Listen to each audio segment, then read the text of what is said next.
You slip into the world underwater, borne tail first in the murky depths of a coastal bay. The water is cold, darker than you expected, and filled with particles that drift past like tiny ghosts. Your mother hovers close, her massive body creating a shield between you and the current. You don't know it yet, but this moment, your first breath of water through gills that aren't quite ready, will determine whether you make it past the next few minutes. Your body is small, maybe 3 feet long, but it feels enormous compared to the cramped space you just left. Your flippers are soft, almost useless, but they move instinctively as you try to orient yourself in this new world. The umbilical cord still connects you to your mother, a lifeline that won't last much longer. She nudges you gently with her rostrum, guiding you toward the surface. You don't understand why, but you follow. Your first breath of air burns. Your blowhole, positioned on top of your head, opens for the first time, and oxygen floods your lungs in a way that feels both foreign and essential. You sink back down, then rise again, practicing this rhythm that will define the rest of your life. Your mother stays close, her body language protective but patient. She knows you'll figure it out, or you won't. The cord breaks naturally after a few hours, severing your last physical connection to the safety you once knew. Now, you're truly on your own, except for her. She doesn't leave your side, not yet. Her milk is rich, thick with fat that will fuel your rapid growth over the coming months. When you nurse, you press close to her belly, feeling the warmth of her body against yours. It's the only comfort you have in this vast, unpredictable ocean. But nursing underwater isn't simple. You have to time it perfectly, approach her, latch on, take what you need, and surface for air before your lungs give out. The first few attempts are clumsy. You miss the mark, drift too far, surface too early. Your mother waits patiently each time, positioning herself so you can try it again. She doesn't show frustration, but you sense the urgency. In this environment, learning fast isn't just helpful, it's survival. Within days, you're stronger, your flippers have hardened, your swimming has improved, and you can hold your breath for longer stretches. Your mother begins to move more freely, no longer hovering directly over you every second. She swims in slow circles, teaching you to follow her movements, to read the subtle shifts in her body that signal direction changes or the need to surface. The ocean around you is alive in ways you're only beginning to understand. Fish dart past in silver flashes, their scales catching what little sunlight penetrates the water. Jellyfish pulse through the depths like living parachutes. Beautiful, but dangerous. Your mother steers you away from them without explanation. You'll learn why later, probably the hard way. Your first real lesson in hunting comes when you're barely a month old. Your mother spots a school of small fish moving through the water column ahead. She doesn't chase them immediately. Instead, she positions herself carefully, calculating angles and distances you can't yet comprehend. Then she strikes, not with violence, but with precision. Her jaws snap shut around a fish, and she surfaces to swallow it whole. You try to copy her movements, lunging awkwardly at the nearest fish. You miss completely, your momentum carrying you past the school and scattering them in all directions. Your mother doesn't scold you, but she doesn't praise you either. She simply finds another school and demonstrates again. This time, you pay closer attention to the setup, the timing, the way she uses the current to her advantage. Your second attempt is marginally better. You actually make contact with the fish, but your jaws aren't coordinated enough to hold it. The fish slips away, probably more confused than injured. Your mother continues hunting while you practice, ensuring both of you stay fed while you learn the basics of staying alive. The bay where you were born isn't your permanent home. After several weeks, your mother begins leading you toward deeper water. The transition is gradual at first, slightly deeper dives, longer stretches between surfaces, encounters with creatures you've never seen before. A sea turtle glides past, ancient and unbothered by your presence. A ray flaps through the sand below, stirring up clouds of sediment that obscure your vision. Your mother teaches you to navigate these encounters through her reactions. When she tenses, you tense. When she relaxes, you learn to do the same. It's a language without words, communication through body position and breathing patterns. You're starting to understand that the ocean is full of unspoken rules, and breaking them has consequences. Your first encounter with other porpoises happens when you're about 2 months old. A small pod approaches from the east, their clicks and whistles creating a symphony of sound that resonates through your body. Your mother responds with her own vocalizations, a complex exchange that sounds like conversation but operates on frequencies you're only beginning to perceive. The other porpoises are curious about you. They circle at a respectful distance, their sonar sweeping over your small body like invisible hands. One of them, smaller than your mother but larger than you, approaches more closely. Your mother doesn't object, so you hold your position as the stranger examines you with clicks and gentle nudges. This is your introduction to the social dynamics that will shape your entire life. These aren't just random encounters. They're evaluations, introductions, the beginning of relationships that could last decades. The visiting porpoises eventually move on, but not before exchanging more information with your mother. You don't understand the conversation, but you sense its importance. Your hunting skills improve rapidly over the following weeks. You've graduated from missing every fish to catching about 1 in 10 attempts. It's not great, but it's progress.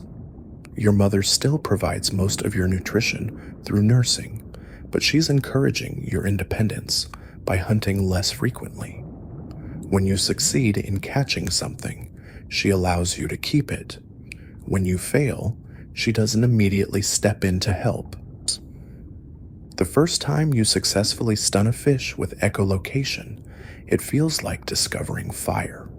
You've been experimenting with the clicking sounds for weeks, trying to mimic what your mother does, but the results were inconsistent. This time, something clicks, literally. Your focused sound waves hit the fish at just the right angle and frequency, disorienting it long enough for you to grab it before it recovers. Your mother acknowledges this milestone with what might be approval, a series of clicks that sound different from her usual vocalizations. You're not fluent in her language yet, but you recognize the tone. It's the sound she makes when something goes right. But progress isn't always smooth. A few days after your echolocation breakthrough, you encounter your first real predator. It's a shark, not particularly large but unmistakably dangerous. It appears from the murky water below, its movement fluid and purposeful. Your mother's reaction is immediate and intense. She positions herself between you and the threat, her body language shifting from relaxed to combat ready in an instant. The shark isn't necessarily hunting you, but it's assessing the situation. It circles at a distance, probably trying to determine if you're worth the effort. Your mother makes the decision for it. She charges forward with a speed and aggression you've never seen from her, her rostrum aimed like a weapon. The shark, apparently deciding this meal isn't worth the fight, disappears back into the depths. You learn something important from this encounter. Your mother is not just a provider and teacher, she's a warrior when necessary. The gentleness she shows you isn't weakness, it's a choice she makes because you're her offspring. But that protection comes with expectations. You need to stay close, pay attention, and learn fast enough to eventually protect yourself. Your education expands beyond hunting and predator avoidance. Your mother begins teaching you about the rhythms of the ocean, how tides affect prey distribution, where to find the best hunting grounds at different times of day, which areas to avoid during rough weather. These lessons aren't delivered as lectures, but as lived experiences, patterns you absorb through repetition and observation. You discover that the ocean has layers, each with its own characteristics and inhabitants. Near the surface, the water is warmer and brighter, filled with small schooling fish that move in coordinated displays of silver and blue. In the middle depths, larger predators cruise through the blue-green twilight, hunting with patience and precision. Near the bottom, stranger creatures move through landscapes of rock and coral, their forms adapted to a world of perpetual dim light. Your mother shows you how to read water temperature and current direction, skills that will help you navigate and find food throughout your life. She demonstrates how to use underwater topography to your advantage, how channels and ridges affect fish movement, where prey species gather to feed, which areas provide the best hunting opportunities. By your third month, you're noticeably larger and more confident. Your hunting success rate has improved to about half your attempts, and you're beginning to contribute meaningfully to your own nutrition. Your mother still nurses you, but less frequently. She's preparing you for the next phase of your development, though you don't realize it yet. The preparation becomes obvious when she starts leaving you alone for longer periods. At first, it's just a few minutes while she hunts nearby, then it's an hour, then half a day. Each time, she returns to check on you, but the message is clear. You need to become comfortable with solitude, because it's coming whether you're ready or not. During one of these solo periods, you encounter another young porpoise, about your age and size. Neither of you has developed the social skills for complex interaction, so you circle each other cautiously, exchanging tentative clicks and maintaining a respectful distance. This is your first peer relationship, different from your bond with your mother or your encounters with adult porpoises, though interaction is brief but significant. You're beginning to understand that there are others like you in the ocean, individuals with their own experiences and perspectives. This young porpoise has learned different lessons from different teachers, developed slightly different techniques for hunting and communication. The encounter plants seeds that will grow into the complex social relationships that define porpoise society. Your mother returns to find you swimming alongside your new acquaintance. She observes the interaction without interfering, but you sense her evaluation. This is part of your education too, learning to form appropriate relationships with peers, to communicate and cooperate without losing your independence or your survival instincts. As your fourth month approaches, the lessons become more advanced and the stakes higher. Your mother begins taking you into deeper, more challenging waters where the hunting is better, but the dangers are greater. You encounter larger predators, stronger currents, and more complex social situations with other porpoise pods. Your skills are developing rapidly now. Your echolocation has become sophisticated enough to distinguish between species of fish, to estimate their size and speed, even to detect their emotional states. You can navigate in complete darkness, build mental maps of underwater terrain, and coordinate your movements with other porpoises in basic hunting formations. But with each new ability comes new responsibilities and new risks. The ocean that once seemed manageable is revealing its true scale and complexity. You're no longer just learning to survive. You're learning to thrive in an environment that demands constant adaptation, split-second decisions, and the kind of intelligence that can mean the difference between a successful hunt and becoming someone else's prey. Your mother watches your progress with what might be pride, but also with the knowledge that her role in your life is changing. The intensive teaching phase is coming to an end. Soon, you'll need to apply everything you've learned in situations where she can't help you, against challenges she can't anticipate or control. The lessons intensify as you approach your 5th month. Your mother no longer signals when it's time to hunt. You're expected to recognize the opportunities yourself. A school of mackerel moves through the water ahead, their silver bodies flashing in the filtered sunlight. You don't wait for permission. You position yourself below them, calculating their speed and direction, then strike upward with a precision that surprises even you. 3 fish in your jaws, swallowed quickly before the rest scatter.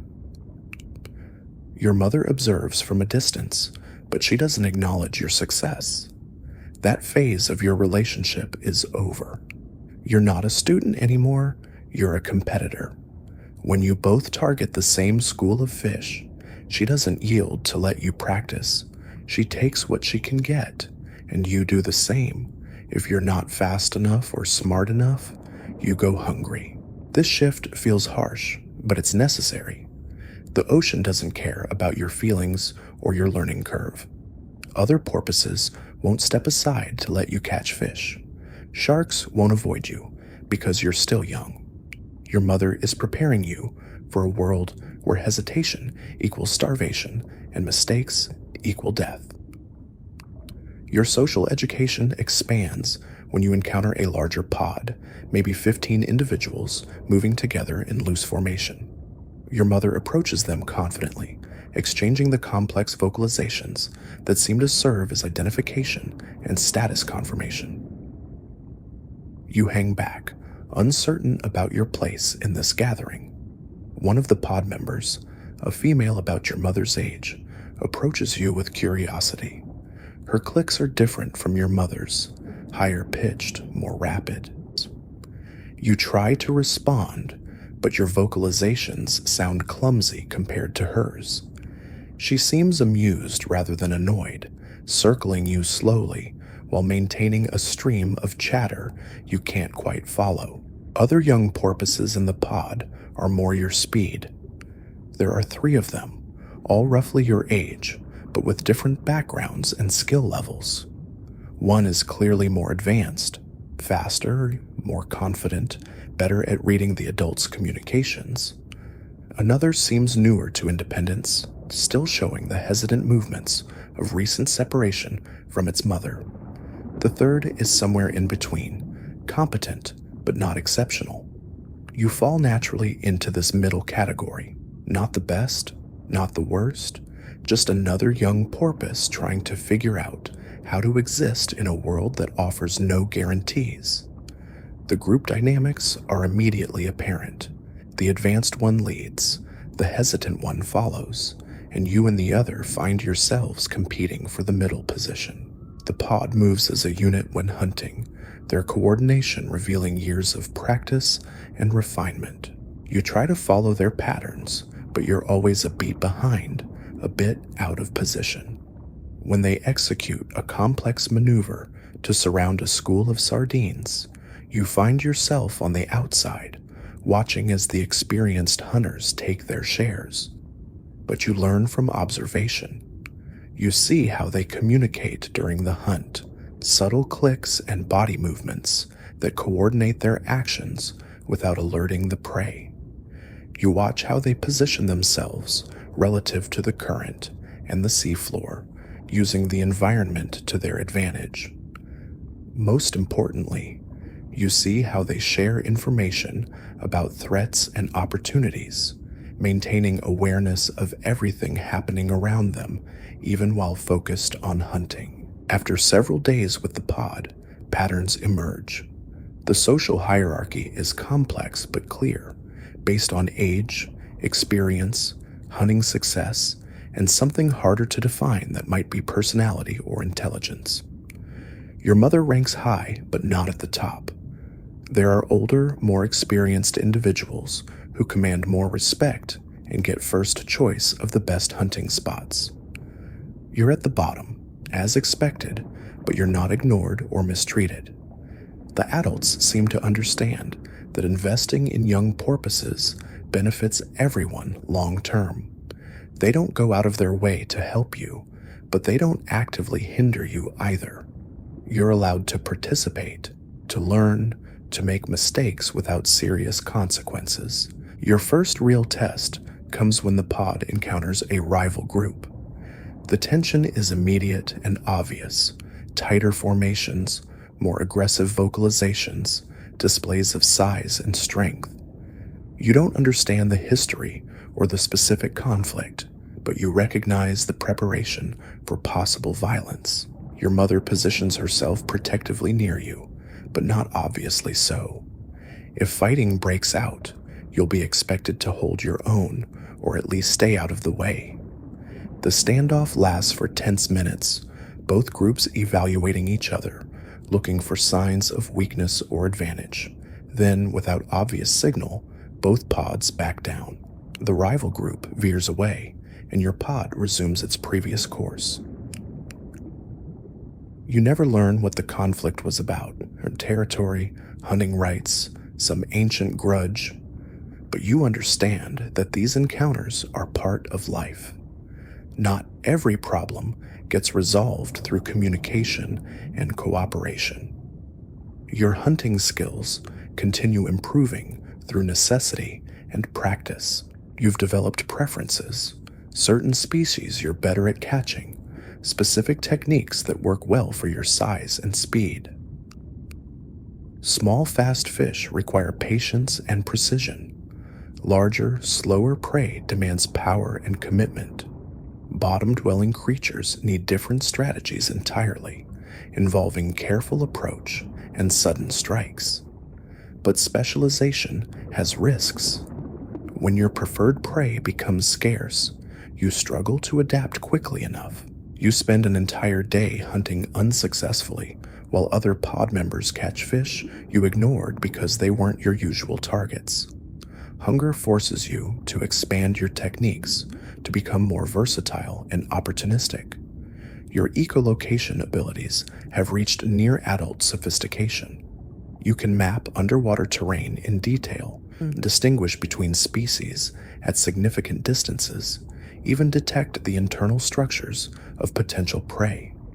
This sensory world is richer and more complex than anything experienced by land animals. You live in a three-dimensional landscape of sound and echo, where information flows constantly through the water around you. Communication has become equally sophisticated. You understand most adult vocalizations now, though you still struggle with the rapid exchanges during complex social situations. Your own voice has deepened and gained complexity.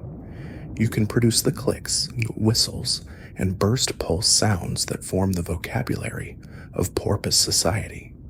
But language is more than vocabulary.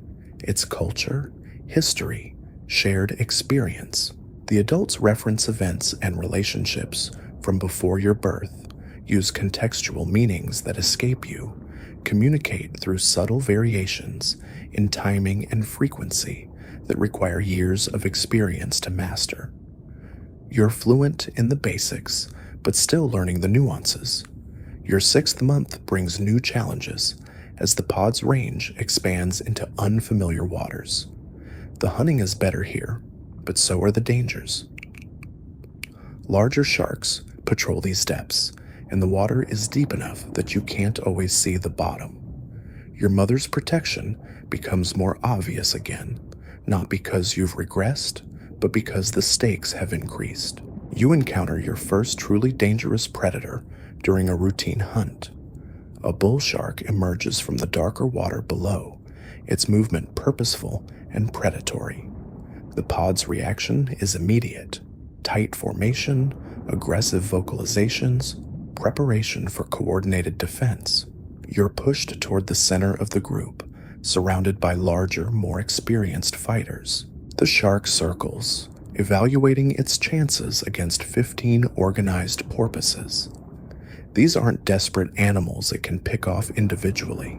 They're a unified force capable of inflicting serious damage.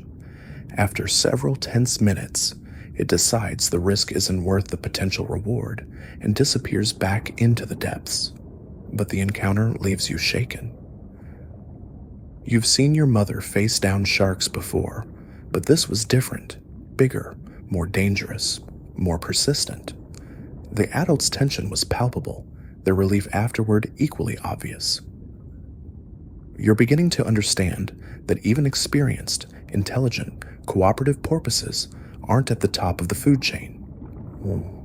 Your education in social dynamics deepens when conflict erupts within the pod. Two adult males begin displaying aggressive behaviors toward each other: rapid swimming, aggressive vocalizations, physical positioning that suggests impending violence. The rest of the pod watches nervously, ready to intervene or scatter depending on how things develop. The conflict escalates to actual contact, ramming, biting, thrashing in the water, as both males try to establish dominance. Other adults eventually separate them, but not before both sustain injuries. The victor's status in the pod hierarchy shifts upward, while the loser retreats to the margins of the group. You learn that porpoise society, despite its cooperation and intelligence, still contains elements of raw competition and violence. Social bonds and communication can prevent many conflicts, but not all of them. Sometimes, disputes can only be resolved through direct confrontation, with winners and losers determined by strength, speed, and willingness to fight. Your own status within the pod becomes more defined as you demonstrate competence and reliability. You're no longer just a young porpoise learning the basics. You're a contributing member who can hunt effectively, communicate clearly, and respond appropriately to various situations. The adults begin including you in more complex activities, trusting you with greater responsibilities. But with acceptance comes expectation. When you make mistakes now, they have consequences for the entire group. A poorly timed movement during a coordinated hunt can scatter prey and leave everyone hungry. Failure to maintain proper position during travel can slow the pod's progress toward better hunting grounds. You're learning that individual actions affect group outcomes, and group success depends on individual competence. Your relationship with your mother continues evolving as you approach your 7th month. She no longer actively teaches or protects you, but she doesn't reject your presence either. You've become something between offspring and peer, related but independent, familiar but not dependent. When you hunt near each other, it's as equals competing for the same resources. This transition feels natural rather than painful. You're ready for independence, eager to test your skills against new challenges. The pod provides security and social contact, but you're beginning to feel the pull toward exploration, toward finding your own territory and establishing your own place in the ocean's hierarchy. Your first solo expedition beyond the pod's immediate vicinity comes almost by accident. While hunting alone, you follow a school of fish farther than intended, eventually losing sight and sound of your companions. For the first time since birth, you're truly alone in the vast ocean. The experience is both terrifying and exhilarating. Every sound could be a threat or an opportunity. Every shadow might hide a predator or prey. You have to rely entirely on your own judgment, your own skills, your own instincts. There's no mother to guide you, no pod to support you, just you and the endless blue water surrounding you in all directions. You successfully hunt several fish during your solo adventure, proving to yourself that you can survive independently, but you also make mistakes, approaching too close to a territorial adult porpoise, wasting energy on a hunt that was never going to succeed, misreading current patterns and ending up farther from familiar territory than planned. By the time you reunite with the pod several hours later, you've gained confidence, but also humility. Independence is possible, but it's harder than life within the group. The social support, shared knowledge, and cooperative hunting strategies of pod life offer advantages that solo existence can't match. But you've also tasted freedom, and it's addictive. The ability to make your own decisions, follow your own instincts, succeed or fail based entirely on your own abilities. There's something compelling about that level of self-determination. You're beginning to understand why some porpoises leave their birth pods to seek their fortunes elsewhere. Your 8th month arrives with changes you don't expect. The pod's movements become more erratic, less predictable. Adults who once hunted together start splitting off into smaller groups. Conversations happen in frequencies you can barely hear, discussions that seem urgent but exclude the younger members entirely. Your mother participates in these exchanges, her attention focused on matters beyond your immediate world. The first real fracture comes during what should have been a routine hunt.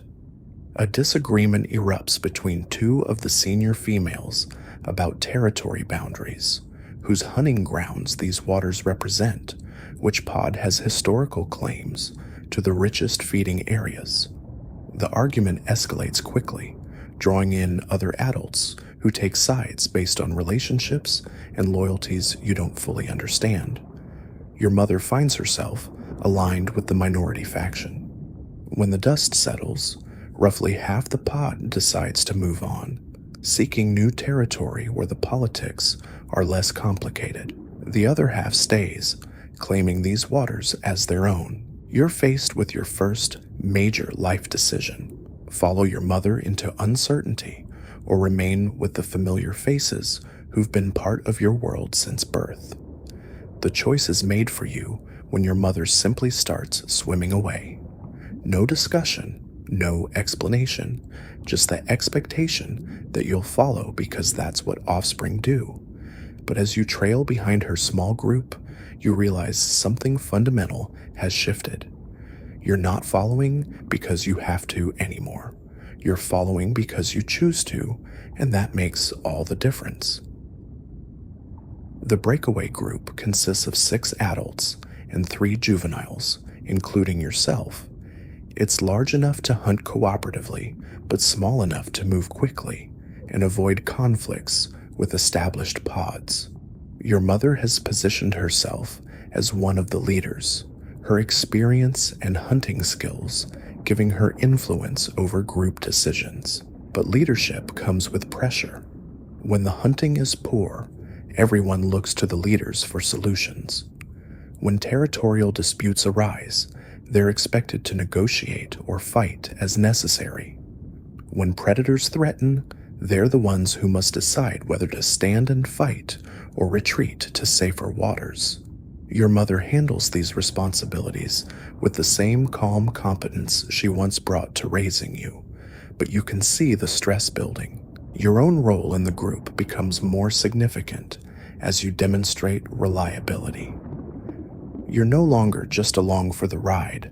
You're a contributing member whose success or failure affects everyone's welfare. When you spot a school of fish, the adults listen to your report. When you raise an alarm about potential threats, they respond immediately. The respect feels good, but it comes with weight you're still learning to carry. The new group's hunting strategies are different from what you learned with the larger pod. With fewer members, subtlety becomes more important than overwhelming force. You learn to execute complex maneuvers with just 1 or 2 partners, to communicate through minimal signals that won't alert prey, to make every strike count because there aren't enough hunters to afford mistakes. Your success rate improves dramatically under these conditions. The pressure forces you to refine your techniques, to think more strategically about each hunt. You develop signature moves, approaches, and strike patterns that work well for your particular combination of size, speed, and intelligence. Other group members begin to recognize and accommodate your style, adjusting their own actions to complement your strengths. But the smaller group also means greater exposure to danger. When a pack of sharks appears on the horizon, you don't have the luxury of a large defensive formation. Everyone has to fight, including you. Your first real combat experience comes sooner than anyone expected when two bull sharks decide your group looks vulnerable enough to test. The battle is brutal and chaotic. Adult porpoises ram the sharks with bone-jarring impacts, while you and the other juveniles try to stay out of the way without appearing cowardly. Blood clouds the water, whose blood you can't tell in the confusion.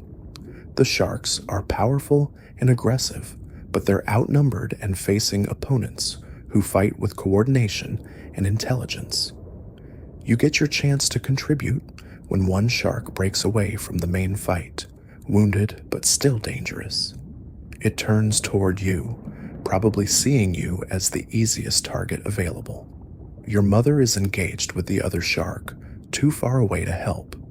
The other adults are busy coordinating their attacks. For several terrifying seconds, you face the predator alone. Training takes over. You dodge its first lunge, using your superior maneuverability to stay just out of reach of its jaws. When it turns to follow, you're already moving, forcing it to chase you in tight circles that favor your smaller size and quicker reflexes. You're not trying to kill it. That's beyond your capabilities. You're just trying to survive until help arrives.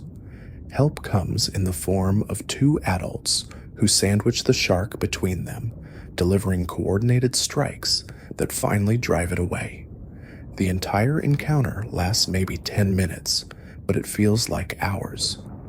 When it's over, you're shaking with adrenaline and the knowledge that you came very close to becoming shark food. The group's respect for you increases after the fight. You proved you could hold your own when it mattered, that you wouldn't panic or flee when faced with mortal danger. It's a milestone that marks your transition from protected juvenile to full pod member, capable of both contributing to group success and defending group interests.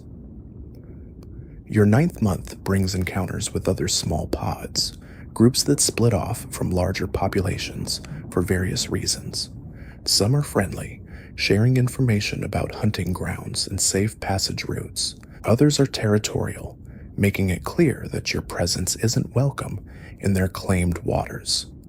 You learn to read these situations quickly, to distinguish between potential allies and definite threats. One encounter leads to temporary cooperation when both groups discover a massive school of tuna moving through deep water. The hunting opportunity is too good to pass up, but it requires more coordination than either group can manage alone.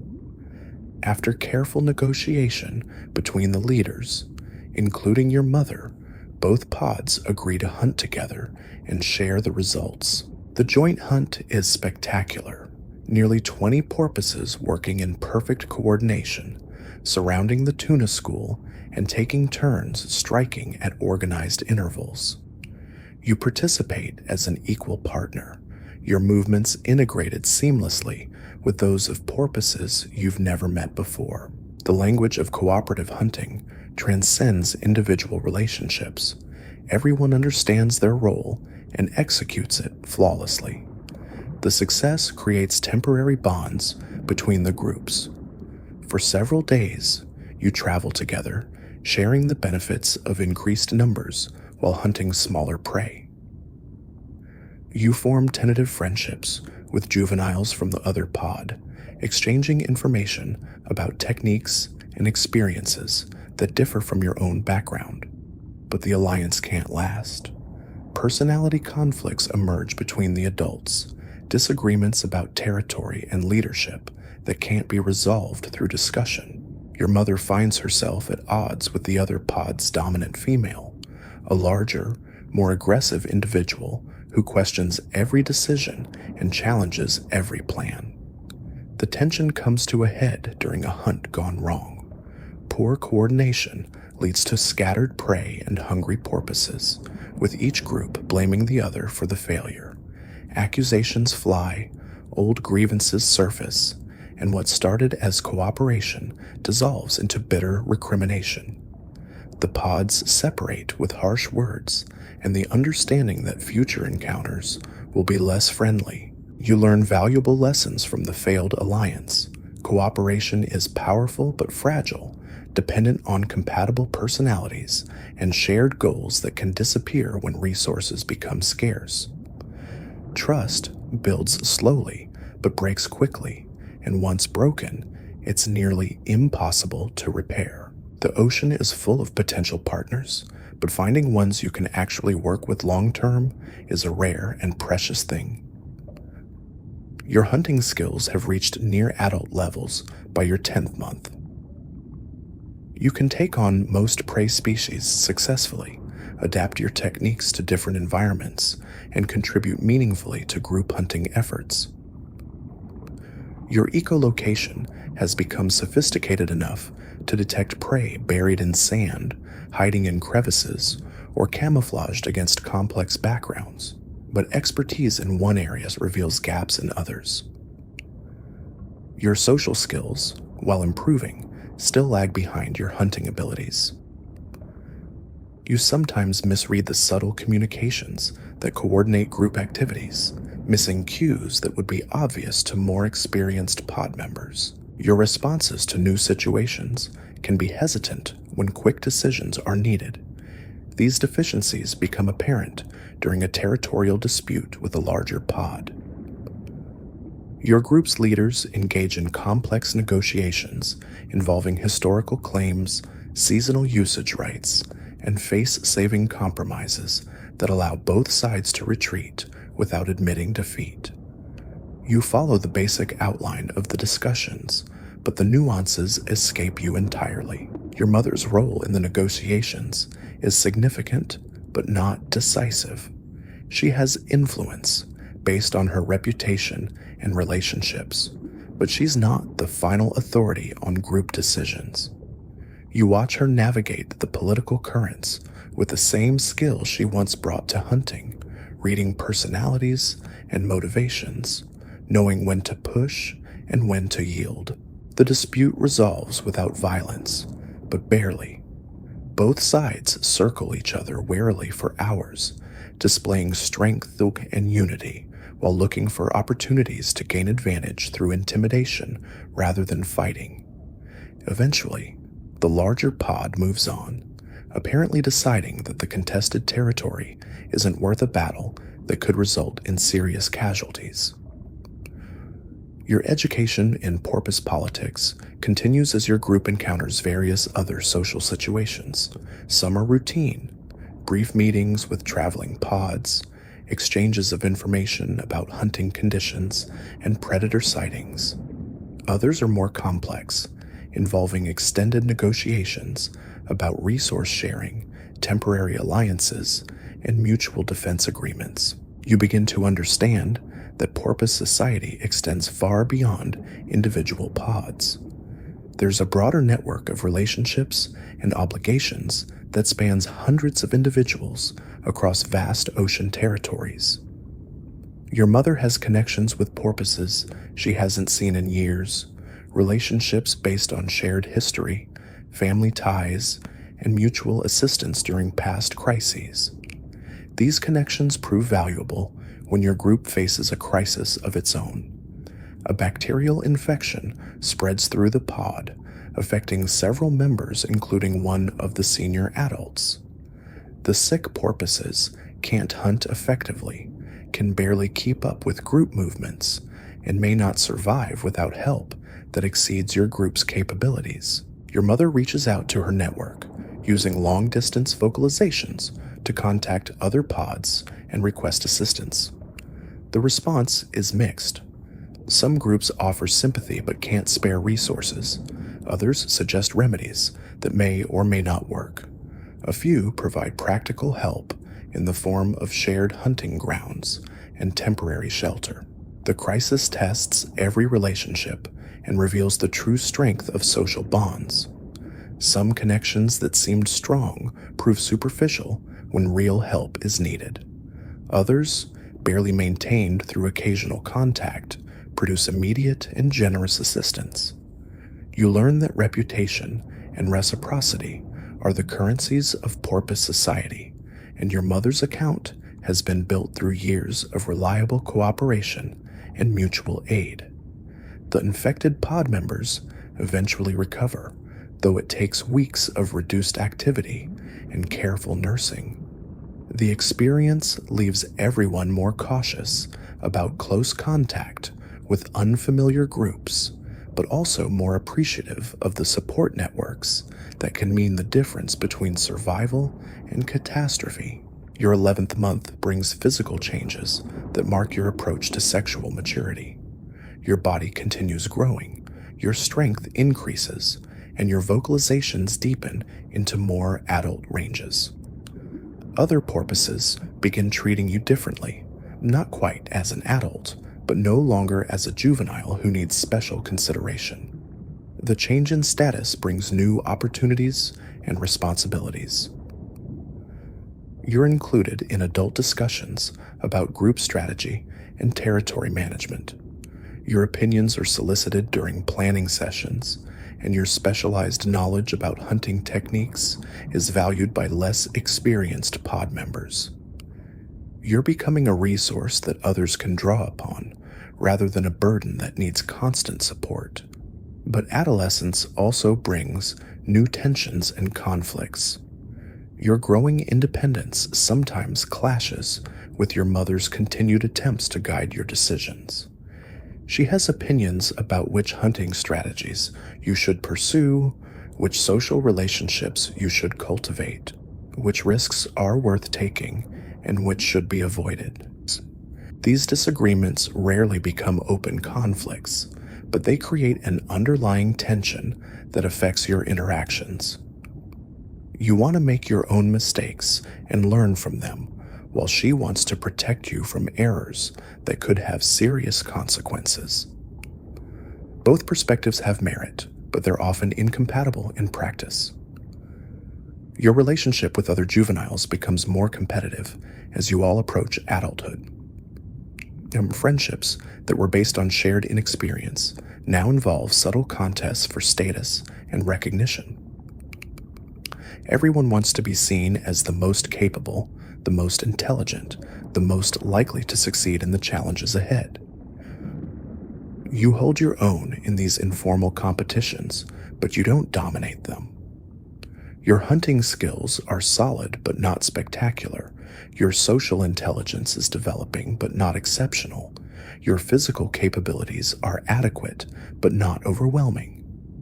You're positioned in the broad middle of your cohort, successful enough to earn respect, but not so outstanding as to attract envy or challenge. This middle position feels comfortable most of the time, but occasionally you wonder what it would be like to excel at something, to be recognized as the best in your group at some important skill. The feeling isn't strong enough to drive major changes in your behavior, but it plants seeds of ambition that may grow as you mature. Your education in survival continues with new lessons about environmental hazards. Climate variations affect prey distribution, ocean currents influence travel routes, and seasonal changes alter the behavior of both predators and competitors. You learn to read weather patterns, to anticipate storm systems that could scatter the pod or create dangerous conditions. Your first major storm catches the group in open water with no nearby shelter. The waves are enormous, the wind creates chaos at the surface, and visibility drops to nearly zero. Staying together becomes the primary challenge. Losing contact with the pod in these conditions could mean death from exposure, predation, or simple exhaustion. You discover that your echolocation skills, so effective in normal conditions, become confused by the turbulent water and air bubbles created by the storm. Navigation has to rely on different senses: water pressure, current direction, the faint sounds of your companion's distress calls. It's terrifying and exhausting, but you manage to stay with the group through the worst of it. The storm passes after what feels like days, but was probably only hours. When calm returns, you're battered, exhausted, and separated from familiar territory by distances you can't estimate. Several pod members are injured, and everyone is hungry and disoriented. The experience teaches you that the ocean itself can be more dangerous than any predator, and that survival sometimes depends more on endurance than intelligence. Recovery from the storm takes days of careful travel and cautious hunting. The group moves slowly, staying close together, avoiding any situation that might separate injured members from the protection of the pod. You take on additional responsibilities during this period, helping to support weaker swimmers and scout for threats that the adults might miss due to fatigue. Your 12th month approaches with the knowledge that major changes are coming. Your mother's behavior toward you has become increasingly distant, not hostile, but no longer protective. Other adults treat you as an equal in most situations, expecting adult-level performance and decision-making. The transition to full independence is nearly complete. The final separation, when it comes, is gradual rather than dramatic. Your mother simply stops including you in her daily routines, stops checking on your activities, stops offering guidance about decisions large and small. You're free to make your own choices about hunting, socializing, and risk-taking, but you're also responsible for the consequences of those choices. You test this new freedom cautiously at first, making small departures from group activities to explore on your own. When nothing terrible happens, you become bolder, spending entire days away from the pod, hunting in territories you've never seen before, meeting porpoises from groups with different traditions and techniques. These solo expeditions are both liberating and lonely. The ability to follow your own instincts, to pursue opportunities without group consensus, to take risks that others might consider unwise, it's intoxicating. But the absence of social support, the lack of backup when things go wrong, the responsibility for every decision and its consequences, that's sobering. You begin to understand why most porpoises choose to remain with pods throughout their lives. The benefits of cooperation and mutual support outweigh the costs of compromise and group decision-making. Independence is possible, but it's harder and more dangerous than life within a community. But understanding the logic of pod life doesn't eliminate the appeal of independence. You're young, capable, and curious about what lies beyond the familiar territories and relationships of your birth group. The ocean is vast, full of opportunities and challenges that you'll never encounter if you stay within the comfortable boundaries of your current existence. The pull becomes impossible to ignore as you approach your 13th month. Other young porpoises from neighboring pods are making similar choices, leaving familiar groups to explore territories their parents never mentioned. You see them occasionally during your solo expeditions, individuals about your age swimming alone through waters that belong to no particular pod, testing their skills against challenges their birth groups never provided. Your first real conversation with one of these wanderers happens near a seamount where fish gather in unusual concentrations. She's slightly older than you, more experienced in independent living, but she recognizes the uncertainty in your movements. You circle each other cautiously, exchanging the careful vocalizations that establish peaceful intent. She tells you about life beyond pod boundaries, the freedom to hunt wherever opportunity leads, the excitement of discovering new territories, the satisfactions of solving problems without group consensus. But she also describes the loneliness, the constant vigilance required when you have no backup, the mistakes that cost more when you face their consequences alone. You hunt together for several days, learning techniques she's developed during months of solo living. Her approaches are more aggressive than what your pod taught, designed for individual rather than cooperative hunting. She strikes faster, takes bigger risks, accepts lower success rates in exchange for the chance at larger rewards. It's a different philosophy of survival, one that prioritizes personal capability over group support. The partnership ends when territorial porpoises make it clear that two outsiders hunting their waters isn't acceptable. You could fight for the right to stay, but that would mean committing to this area and this relationship in ways you're not ready for. Instead, you part ways with mutual respect and the understanding that your paths might cross again when circumstances are different. Your solo hunting improves rapidly through necessity and experimentation. Without pod members to share the workload, you have to become more efficient, more versatile, more willing to pursue prey others might ignore. You develop specialized techniques for catching bottom-dwelling fish, learn to read the subtle signs that indicate schools moving through deeper waters, discover how to use underwater terrain to amplify your echolocation and confuse your targets. But efficiency comes at a cost. The elaborate social hunts you learned with the pod, coordinated strikes involving multiple participants, complex maneuvers that required precise timing and communication, those become impossible when you're hunting alone.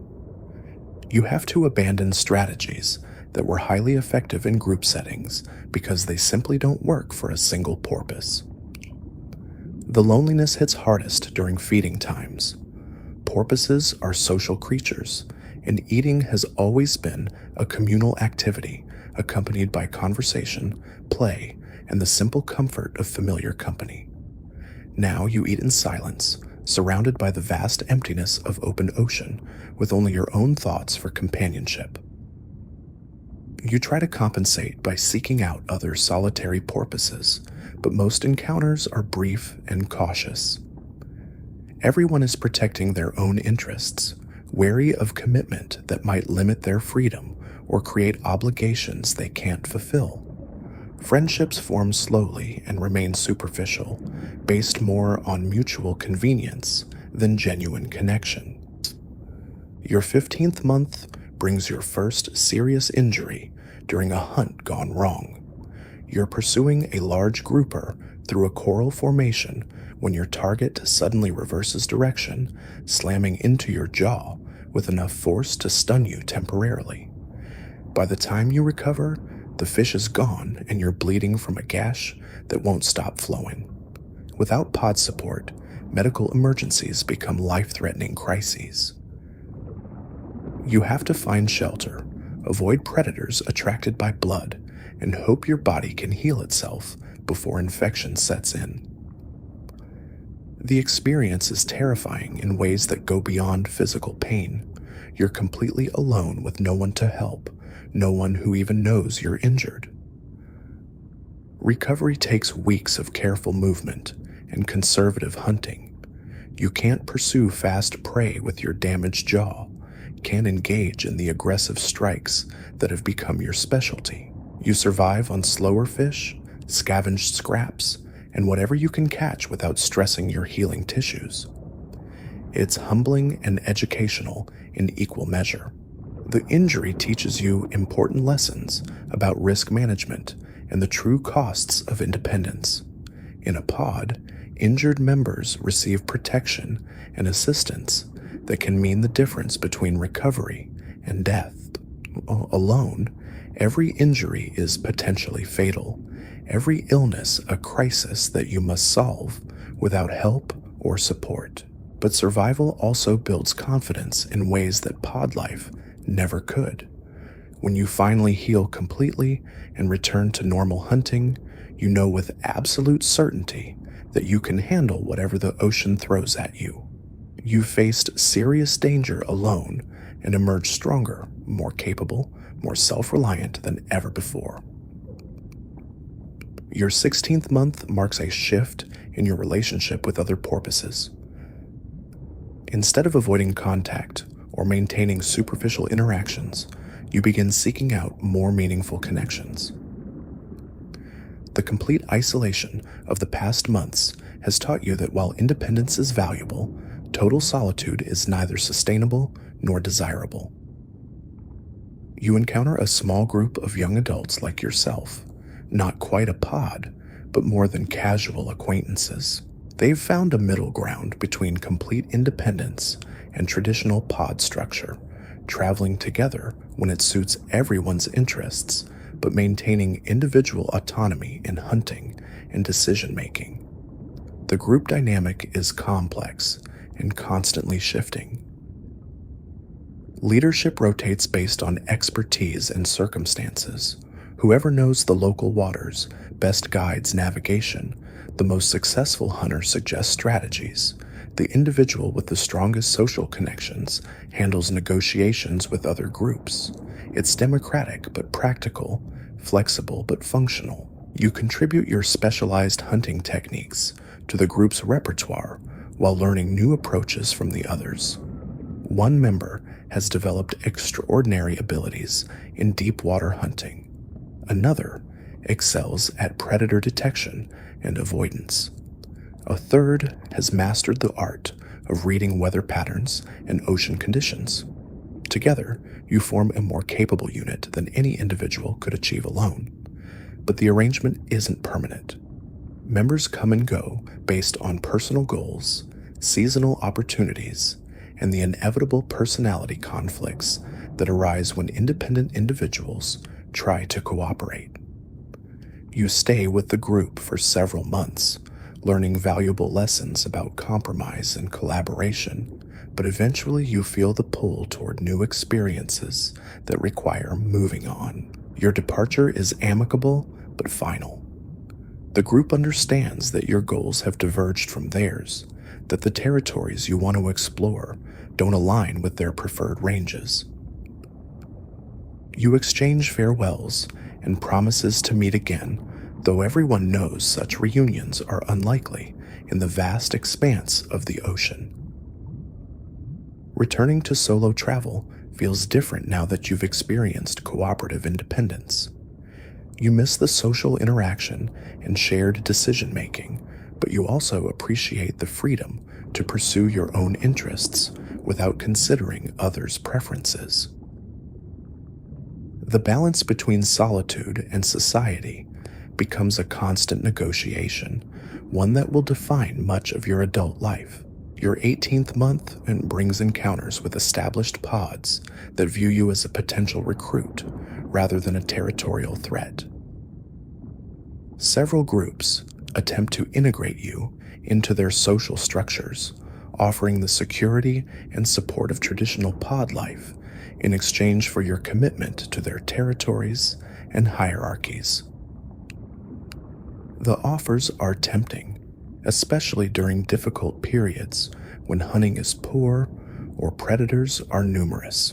Pod life would provide safety nets and support systems that solo living can't match, but it would also mean accepting limitations on your movement and decision-making that feel constraining after months of complete autonomy. You spend several weeks with one pod that seems particularly compatible with your personality and goals. The hunting is excellent, the social dynamics are relatively peaceful, and several members express genuine interest in forming long-term relationships with you. For a while, it seems like you might have found a permanent home, but subtle pressures begin building as the pod expects increasing commitment to group activities and decisions. Your independent hunting expeditions are viewed with suspicion. Your reluctance to participate in territorial disputes is seen as lack of loyalty. Your questions about group strategies are interpreted as challenges to established authority. The breaking point comes during a confrontation with a rival pod over hunting rights. You're expected to participate in aggressive displays and possible violence to defend territories you have no historical connection to, for reasons that seem more about pride than practical necessity. When you hesitate to join the confrontation, your status within the group immediately shifts from welcomed newcomer to unreliable outsider. You leave quietly during the night, swimming away from sleeping pod members who wake to find you gone without explanation or farewell. It's not the dramatic departure you might have imagined, just a practical decision to avoid conflicts that serve no one's interests. The pod doesn't pursue you. They understand that forced membership benefits no one. The experience clarifies your relationship with traditional pod structures. You value the social connections and cooperative benefits they provide. You can't accept the limitations on personal freedom that membership requires. You're caught between two worlds, too independent for pod life, too social for complete isolation. Your 19th month focuses on developing a sustainable lifestyle that incorporates the benefits you've discovered in both solitary and social living. You establish a loose network of relationships with other independent porpoises, maintaining contact through regular meetings at shared hunting grounds and seasonal gathering points. These connections provide social interaction and mutual support without the binding obligations of pod membership. You share information about hunting opportunities and predator threats, cooperate on hunts that require multiple participants, and offer assistance during emergencies when help is needed and available. The network isn't formalized or permanent. Relationships strengthen and fade based on proximity, compatibility, and changing circumstances. But it provides a foundation of social contact that makes independent living more sustainable and enjoyable. You're alone when you choose to be, but never completely isolated when you need company or support. Your hunting skills reach their peak during this period, refined by months of solo practice and enhanced by techniques learned from various companions. You can take on almost any prey species successfully, adapt quickly to new environments, and solve hunting challenges that would have seemed impossible during your early months of independence. But mastery brings new challenges. The most accessible prey in your preferred territories becomes scarce as you and other predators exploit the available resources. You have to expand your range, develop new techniques, and compete more aggressively for the remaining opportunities. Success requires constant adaptation and innovation. Your 20th month introduces you to the complexities of mating behavior as you encounter other porpoises engaged in courtship rituals. The displays are elaborate and intense, complex vocalizations, synchronized swimming, physical demonstrations of strength and grace. You watch from a distance, learning the protocols and expectations that will soon apply to your own romantic interests. The social dynamics of mating are more complicated than anything you've experienced. Potential partners evaluate each other based on hunting success, social connections, territorial holdings, and genetic compatibility. Determined through chemical cues you're only beginning to understand, the process can take weeks or months, involving multiple candidates and complex negotiations. You're not ready to participate seriously in these rituals. Your territorial holdings are minimal, your social status is undefined, and your long-term goals remain unclear. But observing the process teaches you about the expectations and standards you'll need to meet when you decide to pursue romantic relationships seriously. The mating displays also reveal the competitive pressures that intensify as porpoises reach sexual maturity. Males compete aggressively for access to desirable females, while females choose partners based on criteria that favor successful, established individuals. Your current lifestyle of independent wandering doesn't position you well for these competitions. You begin to understand that complete independence may be a luxury of youth and inexperience. Adult porpoises need territories, social connections, and stable resources to attract mates and raise offspring successfully. The freedom you've enjoyed as a young adult may need to be balanced with more traditional forms of stability and commitment. Your 21st month forces these considerations to become practical decisions when you encounter a female porpoise whose interest in you seems genuine and mutual. She's roughly your age, with similar experiences of independent living and similar ambivalence about traditional pod structures. The compatibility is obvious from your first conversation. You spend increasing amounts of time together, hunting cooperatively, exploring new territories, engaging in the playful interactions that indicate growing romantic interest. The relationship develops naturally, without the formal courtship rituals you've observed among more established adults, but with genuine affection and mutual respect. But romance complicates independence in ways you hadn't anticipated. Decisions that once affected only you now impact someone else whose welfare you care about. Risks that seemed acceptable when you faced their consequences alone become less appealing when they might harm someone you're growing to love. Your partner faces similar adjustments as your relationship deepens. Her own independence becomes something she has to balance against the benefits and obligations of partnership. Neither of you wants to sacrifice the freedom you fought to achieve, but both of you value the connection you're building together. The solution emerges gradually through trial and error, compromise, and communication. You develop a relationship structure that preserves individual autonomy while providing mutual support and companionship.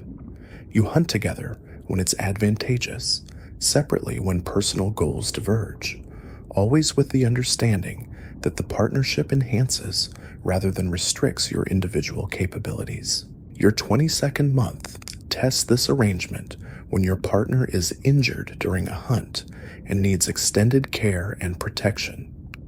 The injury isn't life-threatening, but it limits her mobility and hunting ability for several weeks.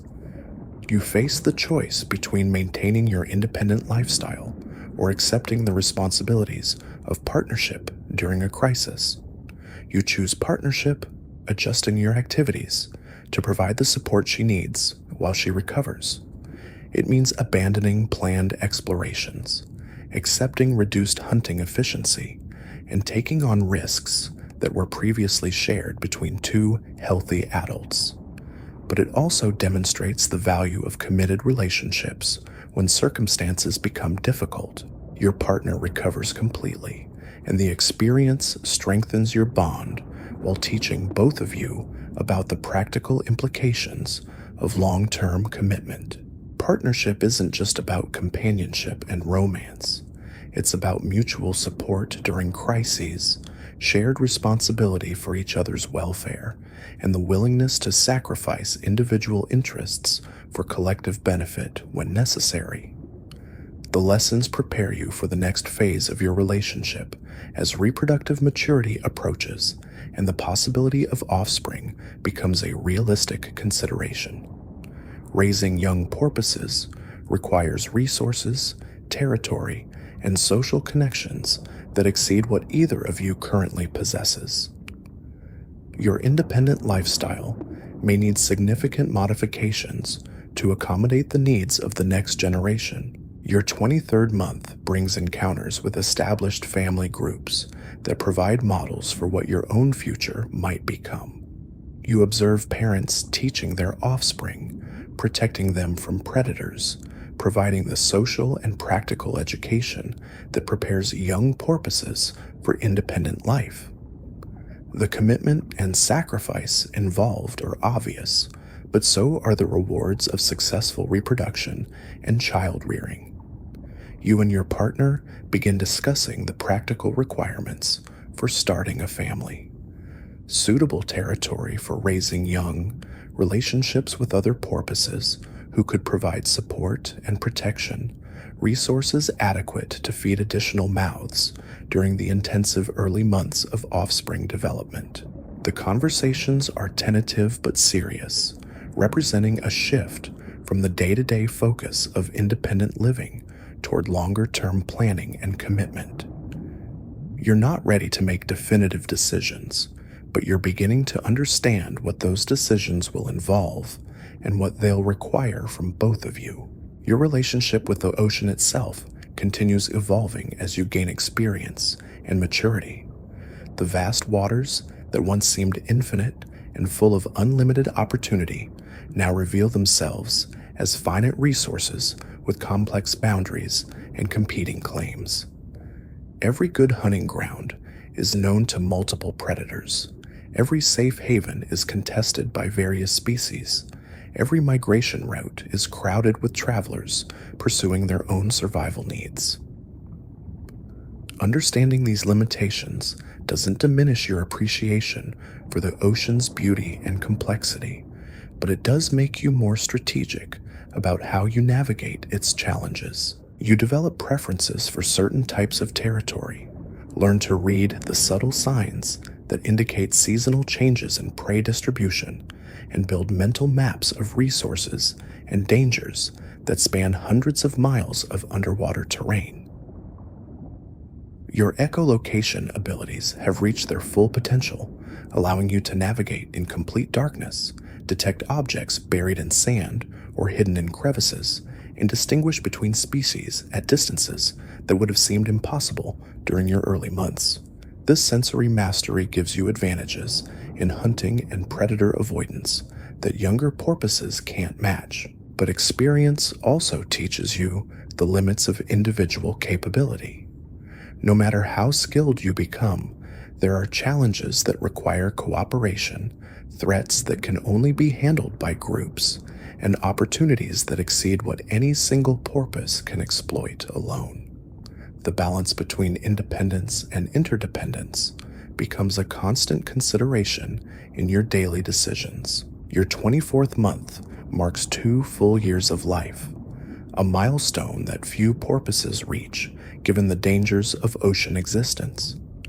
You've survived predation attempts, serious injuries, severe storms, and the countless smaller hazards that eliminate many individuals before they reach reproductive maturity.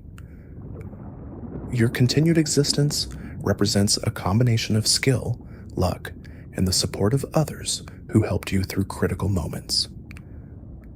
The achievement brings a sense of confidence and accomplishment, but also an awareness of how much you still don't know.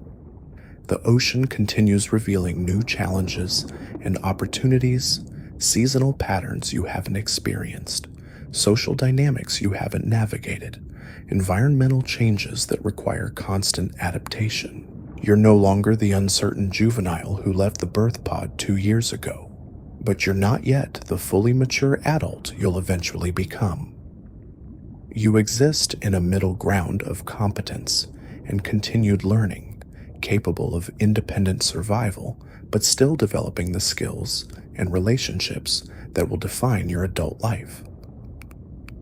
Your partner has reached similar milestones, and together, you represent a successful model of porpoise adaptation. Individuals who've navigated the transition from dependent offspring to independent adults while maintaining the flexibility to form meaningful relationships and adapt to changing circumstances. The future stretches ahead with possibilities and challenges you can't fully predict. Reproduction and child rearing remain on the horizon, along with the territorial and social commitments they'll require. Climate changes and human activities continue altering ocean conditions in ways that affect prey distribution, migration routes, and habitat availability. But you face these uncertainties with the confidence that comes from proven survival skills, meaningful relationships, and the accumulated wisdom of 2 years of independent ocean living. You've learned to balance freedom with responsibility, independence with cooperation, immediate needs with long-term planning. The endless blue waters around you no longer represent an overwhelming vastness of unknown dangers and opportunities. They've become a familiar environment where you know how to find food, avoid threats, and navigate the complex social relationships that define porpoise society. It's home in a way that no specific location could ever be, a three-dimensional world of sound and movement where you've earned your place through competence, courage, and the support of others who share your journey through the depths. Your 25th month brings the first serious consideration of establishing permanent territory. The nomadic lifestyle that served you well as a young adult becomes less practical as you and your partner discuss the possibility of offspring. Young porpoises need stable hunting grounds, predictable shelter, and social connections that can provide support during the vulnerable early months of life.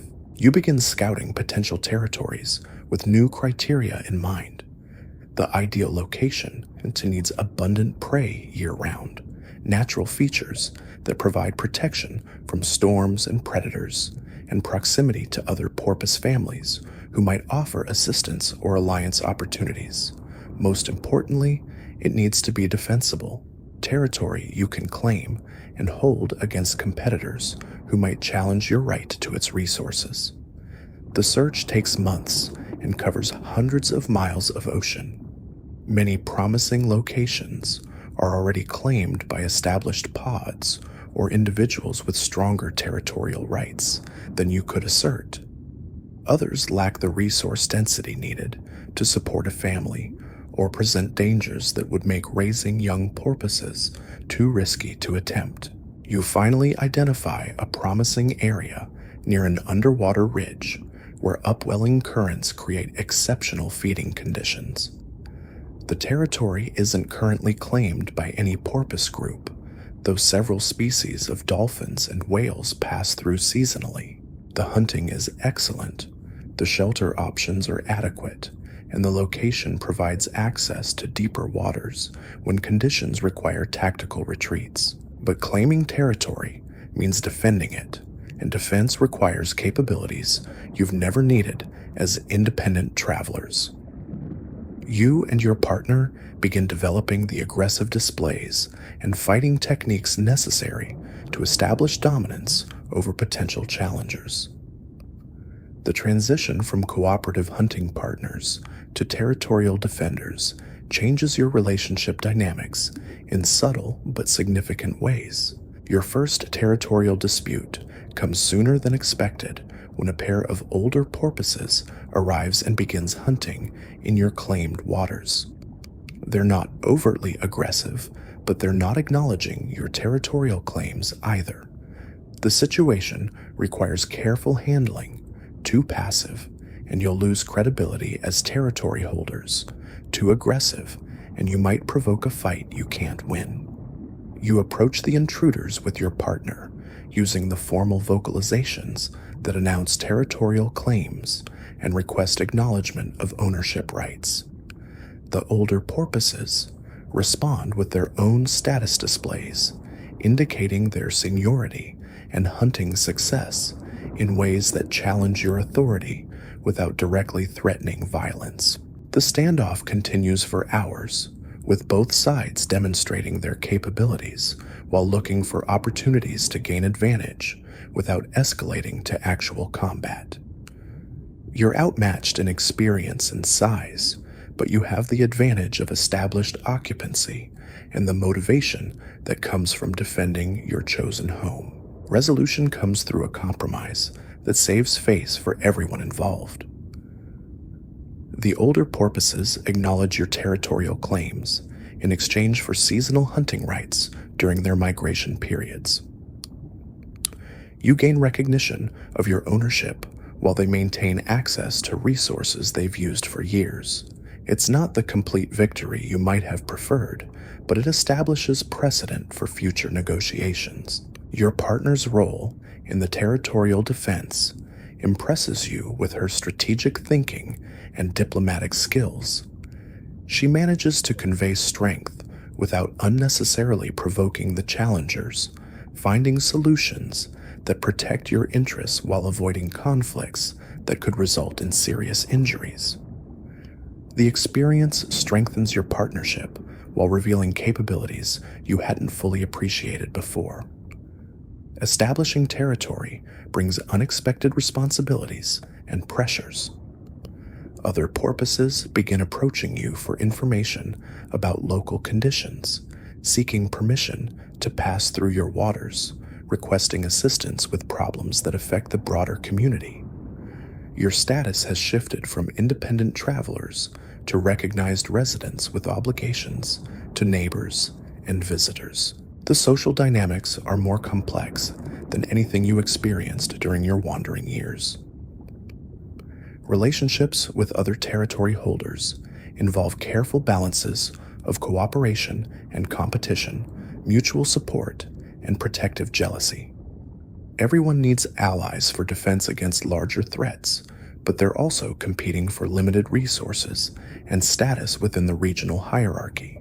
Your 26th month introduces you to the seasonal rhythms that define territorial life. Prey migration patterns become critical knowledge that affects hunting success and territory value. Weather systems that barely mattered during your nomadic period now represent threats to established resources and shelter sites that can't be abandoned when conditions become difficult. You develop specialized knowledge about your territory that exceeds what you learned during your exploration period.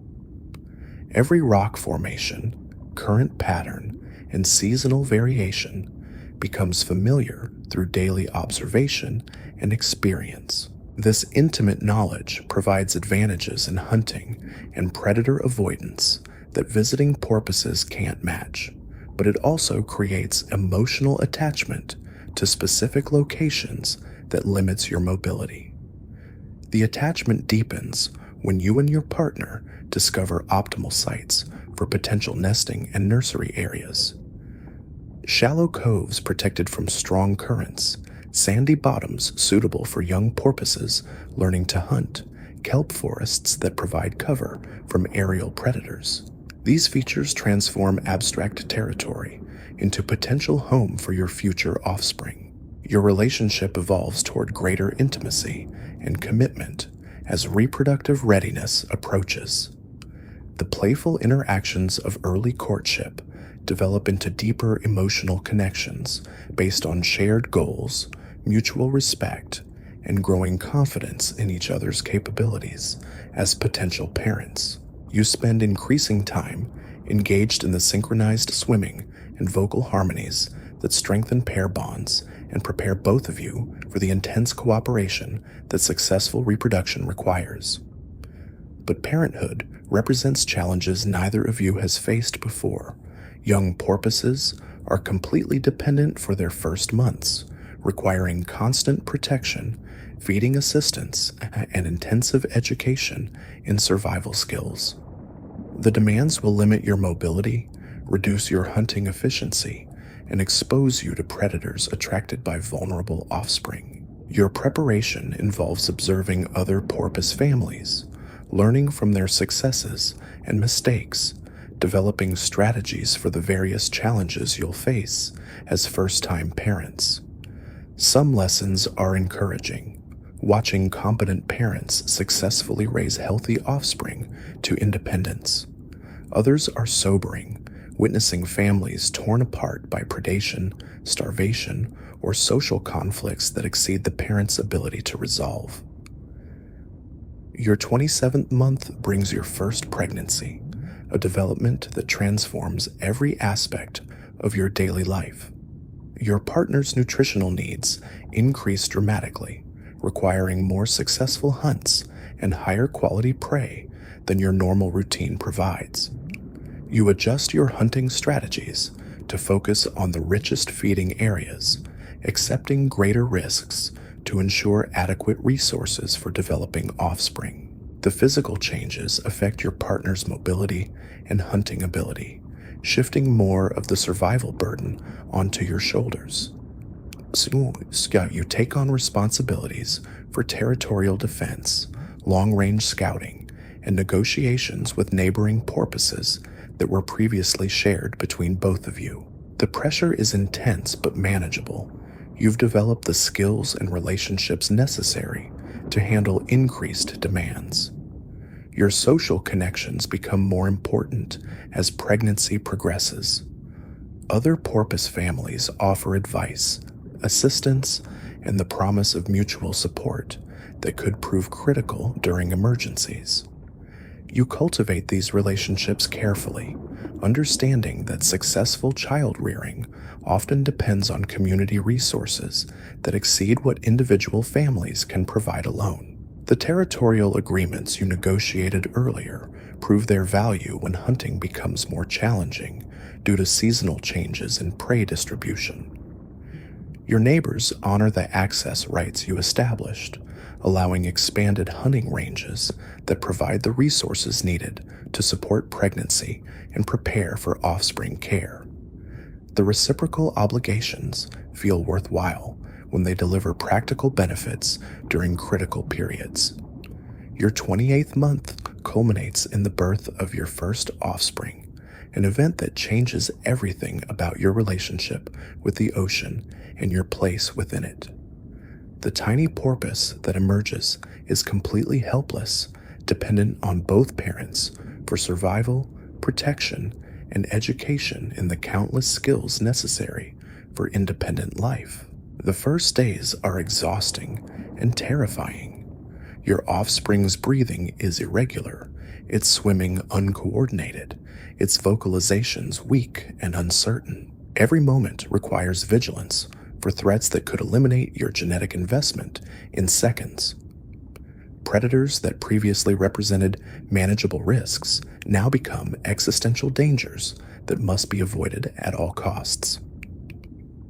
Your partner's recovery from birth is slower than expected, leaving you with primary responsibility for territorial defense and resource acquisition while she focuses on nursing and direct offspring care. The workload is overwhelming, but the alternative, losing territory or failing to provide adequate protection, is unacceptable. Your hunting efficiency plummets as safety considerations override optimization strategies. You can't pursue prey into areas where predators might lurk, can't spend extended periods away from family members who need protection, can't take the calculated risks that once made you a successful independent hunter. Survival becomes more important than success. The learning curve for parenthood is steep and unforgiving. Mistakes that would have minor consequences for adult porpoises can be fatal for helpless offspring. You make errors in judgment about safe distances from threats, appropriate responses to emergency situations, and the balance between protection and the independence training that will eventually be necessary for your offspring's development. But you also discover capabilities you didn't know you possessed. Parental instincts provide energy reserves that allow continued function despite exhaustion, heightened awareness that detects threats you would have missed previously, and motivation that transforms previously acceptable risks into unthinkable dangers. The transformation is profound and irreversible. Your offspring's development proceeds slowly but steadily. Its breathing stabilizes, its swimming improves, and its vocalizations begin showing the complexity that will eventually become sophisticated communication abilities. Each milestone represents progress toward the independence that will free you from the constant vigilance of early parenthood, but also moves your offspring closer to the dangers of adult ocean life. Your 29th month focuses on intensive education as your offspring becomes capable of more complex learning. The curriculum includes everything from basic swimming techniques to advanced hunting strategies, from predator recognition to social communication protocols. The responsibility feels overwhelming. Everything you teach or fail to teach could determine your offspring's survival chances as an independent adult. Your teaching methods evolve through trial and error, observation of other parents, and adaptation to your offspring's individual learning style and capabilities. Some lessons require repetition and patience. Others need dramatic demonstration of consequences. Many demand perfect timing to match your offspring's developmental readiness with environmental opportunities. The social aspects of education prove as challenging as the practical skills. Your offspring needs to learn appropriate behavior toward other porpoises, understanding of territorial boundaries and social hierarchies, and the complex communication patterns that will determine its acceptance within porpoise society. These lessons can't be taught through simple demonstration. They require exposure to various social situations and guided practice in real-world contexts. Your relationship with your partner deepens through shared parenting challenges and successes. The cooperation required for successful child rearing creates new forms of intimacy based on mutual dependence and shared investment in outcomes that exceed individual interests. You function as a coordinated team in ways that weren't necessary during your pre-parenthood relationship. But parenthood also creates new tensions, as different approaches to education and protection sometimes conflict. Your partner favors more protective strategies that minimize risks to your offspring, while you lean toward exposure to controlled challenges that build independence and competence. Both approaches have merit, but they're often incompatible in specific situations. Your 30th month brings the first signs that your offspring is approaching readiness for limited independence. Its hunting attempts show genuine skill rather than clumsy mimicry. Its responses to threats demonstrate appropriate caution without paralyzing fear, and its social interactions with other young porpoises indicate developing competence in community relationships. The transition toward independence is gradual and carefully managed. You begin allowing your offspring to make more decisions about hunting targets and social interactions, stepping back from constant supervision while maintaining readiness to intervene if situations exceed its capabilities. The balance requires constant recalibration as its skills improve and confidence grows. Your territorial responsibilities become more complex as your offspring's increasing mobility expands the area that requires protection and management. Young porpoises are naturally curious and prone to exploration that can lead them into dangerous situations or conflicts with neighboring territory holders. Your diplomatic skills face new challenges as you negotiate permissions and resolve disputes involving your offspring's activities. The success of your parenting efforts becomes apparent through your offspring's interactions with other young porpoises and adults. Its social skills earn acceptance within the community. Its hunting competence provides adequate nutrition, and its response to various challenges suggests readiness for the increasing independence that marks successful development toward adulthood. Your 31st month introduces new complexity when your partner becomes pregnant again. The prospect of caring for a dependent infant while managing an adolescent offspring and maintaining territorial responsibilities creates resource demands that push your capabilities toward their limits. Every aspect of your life requires optimization to handle the increased workload. Your older offspring's reaction to the prospect of a sibling reveals its growing maturity. Rather than competing for parental attention, it begins showing protective behaviors toward its pregnant mother and curiosity about the responsibilities it might assume as an older sibling. The development suggests successful internalization of family values and social cooperation principles. Your hunting strategies undergo another evolution as you prepare for expanded family needs. The techniques that worked for supporting 3 individuals require modification to provide for 4, including one that will be completely dependent and another that's still learning efficiency. You develop new approaches that maximize yield while minimizing time away from family members who need protection and guidance.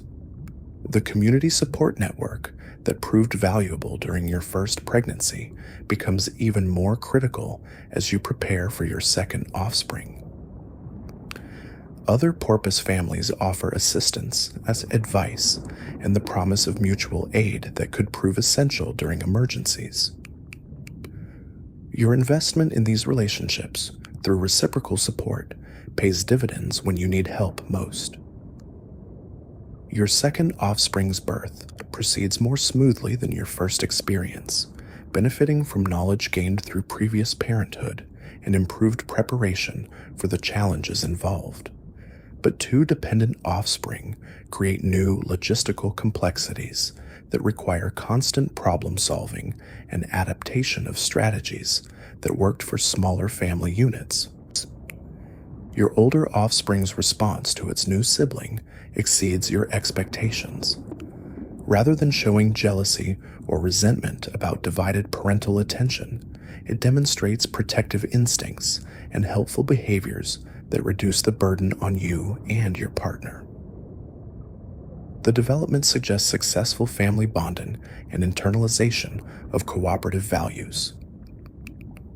Your 32nd month revolves around managing the complex dynamics of a growing family while maintaining the territorial and social relationships that provide security and resources. The workload is intense, but the rewards include watching your offspring develop capabilities that will eventually enable their independence and success as adult porpoises. Your older offspring begins showing interest in activities beyond family boundaries, spending time with other young porpoises, and developing relationships that will eventually replace family bonds as primary social connections.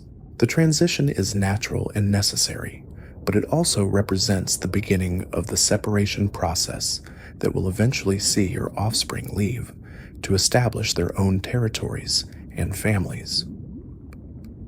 Your role as a parent evolves from providing direct care and protection toward offering guidance and support for increasingly independent decisions. Your offspring still needs your knowledge and experience, but it's beginning to develop its own judgment about risks, opportunities, and relationships.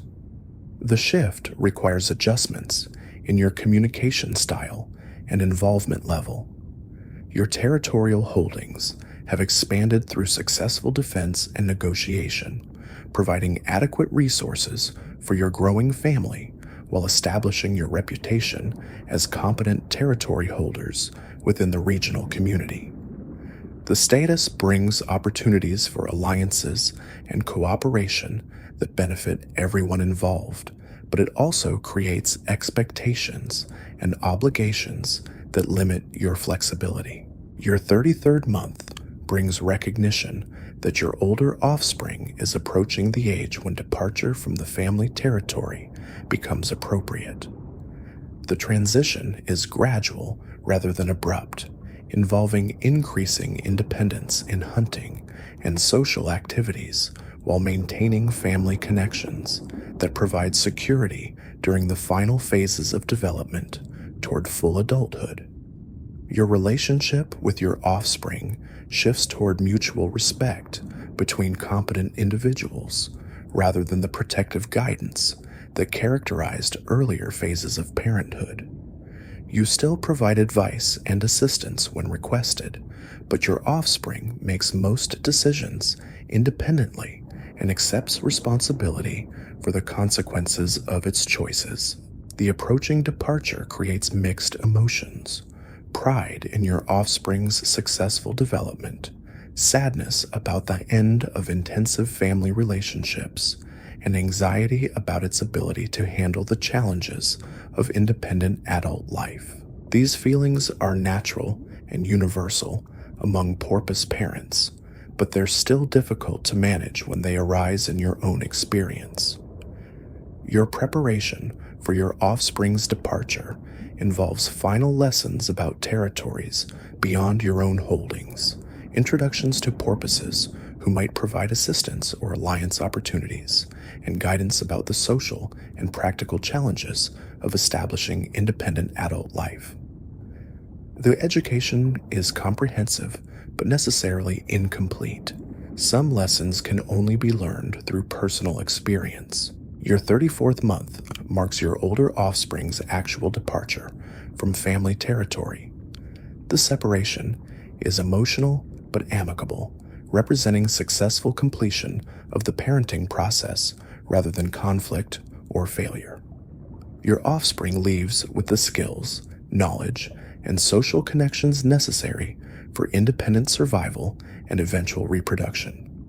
The departure creates new freedom in your daily routine while also leaving an emotional void that takes time to process and accept.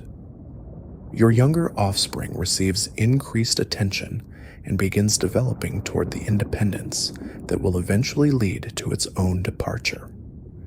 The cycle continues with variations but consistent underlying patterns. Your experience as a parent has transformed your understanding of porpoise society and your place within it.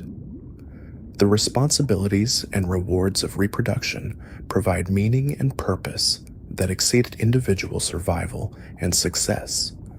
Your genetic investment in the next generation creates stakes in the future that influence every decision about territory, resources, and relationships.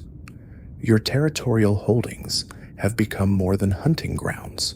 They represent the foundation for family life and the security that enables successful reproduction.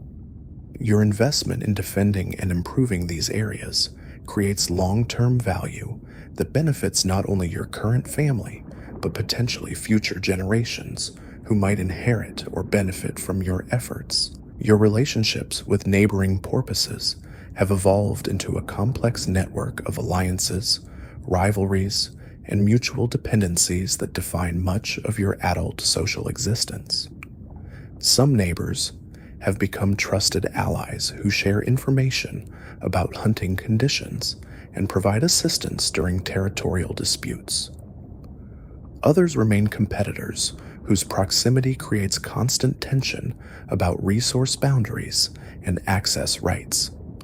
The diplomatic skills you've developed through years of territorial management prove essential when larger conflicts arise that threaten the entire regional community.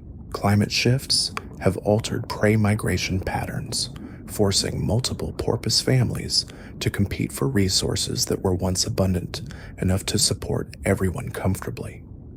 The negotiations required to prevent open warfare test every relationship you've built. Your 35th month brings an unprecedented challenge when a pod of transient orcas enters your region. These apex predators represent a threat that no individual porpoise family can handle alone. The community response requires coordination among groups that normally maintain careful distances from each other, setting aside territorial disputes to focus on collective survival. Your role in organizing the defense draws on every social connection you've cultivated over the years. Former rivals become temporary allies. Neutral neighbors contribute resources they would normally hoard, and even the most independent porpoises acknowledge the need for unprecedented cooperation. The crisis reveals both the strength and fragility of the social networks that hold porpoise society together. The orcapod's presence transforms daily life in ways that extend far beyond hunting and territorial maintenance. Normal activities become impossible when every movement might attract attention from predators capable of killing adult porpoises with ease. Families with young offspring face particularly difficult decisions about when to risk foraging trips and when to remain hidden in whatever shelter they can find.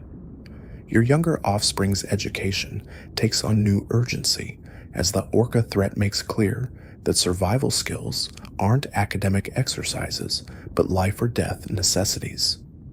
The lessons become more intense, focused on emergency responses and evasion techniques that you hope will never be needed, but know could determine survival if the worst happens. The community's defensive strategy involves coordinated harassment designed to make the region less attractive to the orcas, without provoking direct confrontations that porpoises couldn't win.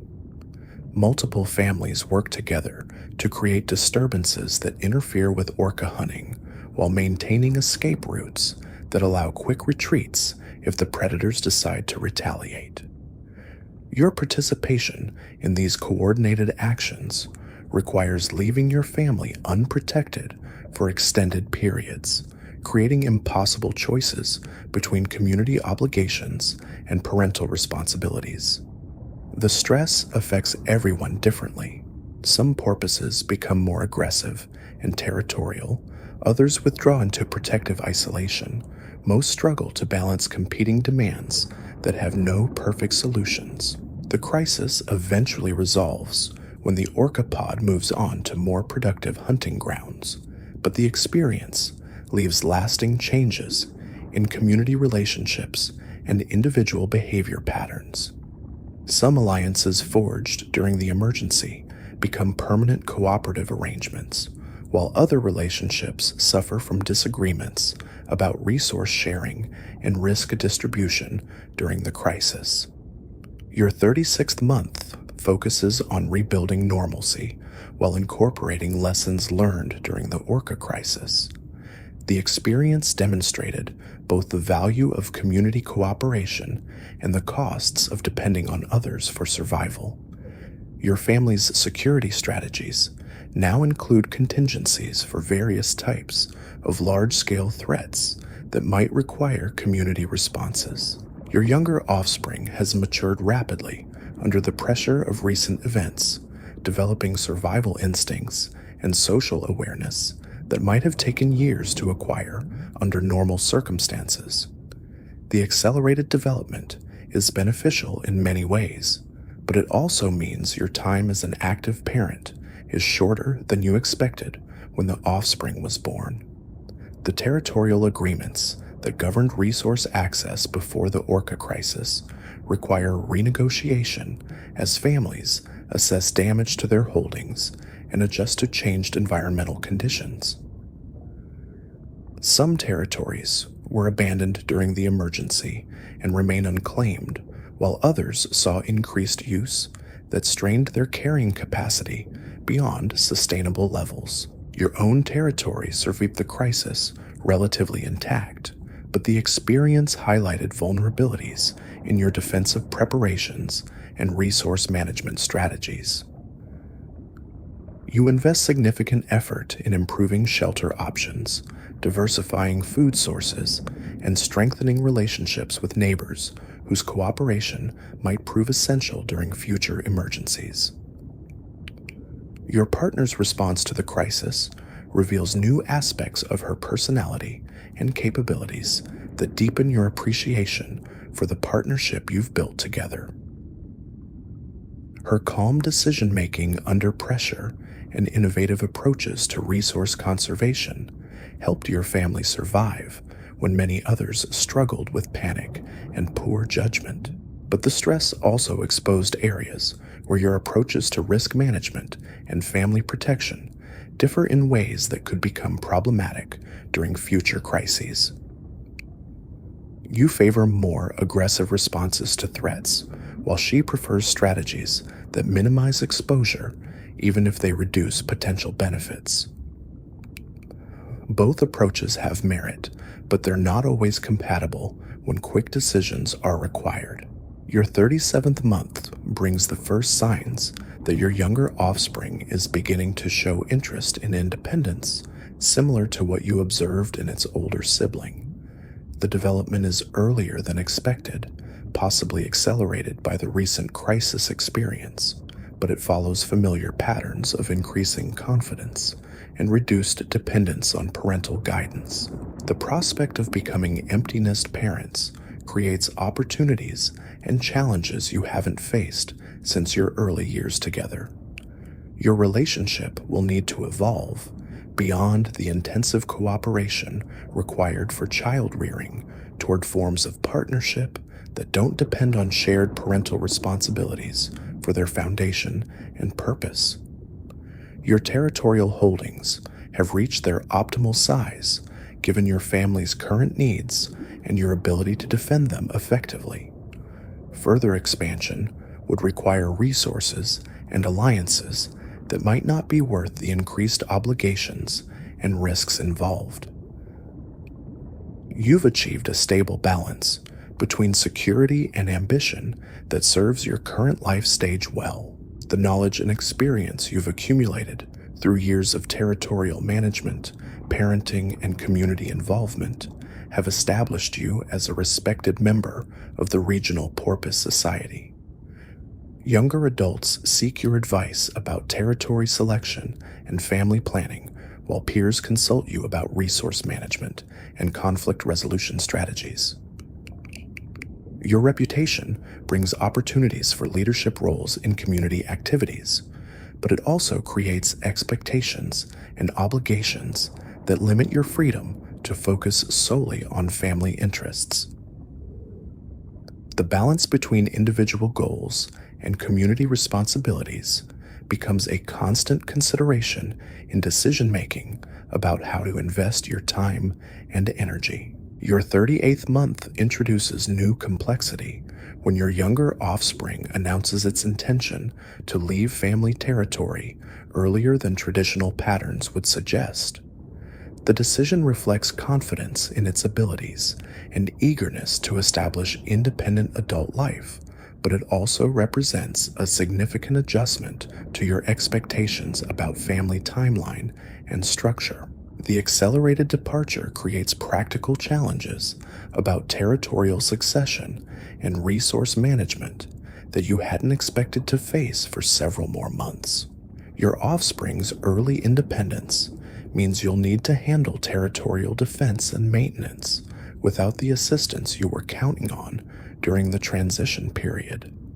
But the early departure also provides opportunities for you and your partner to rediscover aspects of your relationship that were subsumed under parenting responsibilities.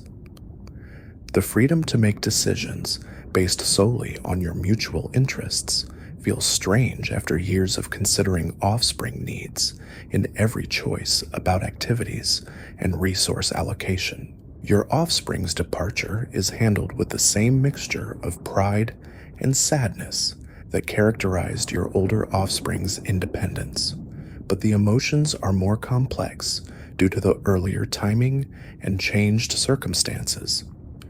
You're confident in your offspring's abilities, but concerned about whether the accelerated timeline provides adequate preparation for adult challenges. The farewell includes introductions to porpoises beyond your immediate community who might provide assistance or alliance opportunities as your offspring establishes its own territory and social connections. Your network of relationships becomes a resource you can share with your offspring, though its ultimate success will depend on its own efforts and capabilities. Your 39th month marks the beginning of a new phase of adult life as empty nest parents with well-established territory and community standing. The freedom from intensive parenting responsibilities allows focus on personal interests and relationship development that were deferred during the child-rearing years. Your partner's interests have evolved during the parenting years, and you spend time rediscovering her individual personality and goals beyond the shared focus on offspring welfare that dominated your recent interactions. The process is rewarding, but also requires adjustments as you learn to relate to each other as individuals rather than primarily as co-parents. Your territorial management becomes more sophisticated as you have time and energy to invest in long-term improvements rather than just maintaining basic security and resource access. You develop new hunting techniques suited to your territory's specific characteristics, establish more efficient patrol patterns, and create better shelter options for future use. The community leadership opportunities that come with your established reputation require careful consideration about how much time and energy to invest in activities that benefit others versus focusing on personal and family interests. The balance affects your relationship with neighbors and your standing within the regional social hierarchy. Your 41st month brings unexpected news when your partner becomes pregnant again, despite your assumption that your reproductive years were essentially complete. The development creates mixed emotions: excitement about another offspring, concern about the physical demands on your partner at her current age, and practical worry about managing parenting responsibilities without the assistance your previous offspring provided. The pregnancy proceeds differently from your earlier experiences, with your partner showing less energy and requiring more support throughout the process. Your hunting responsibilities increase as you compensate for her reduced mobility and higher nutritional needs, while also maintaining the territorial defense and community obligations that weren't factors during your earlier parenting years. Your older offspring's reactions to news of the impending sibling vary based on their current life circumstances and relationship with your family. Your first offspring, now established in its own territory, offers assistance and advice based on its own adult perspective. Your second offspring, still adjusting to independence, shows more complex emotions about family changes that don't directly involve it. The community response to your third pregnancy reflects your established status within the regional society.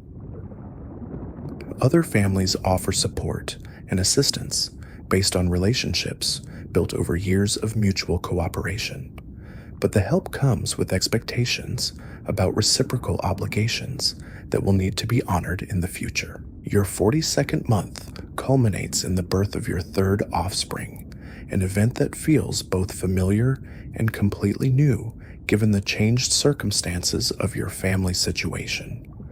The experience draws on parenting skills developed through previous offspring while requiring adaptations for your increased age, changed community status, and different support network.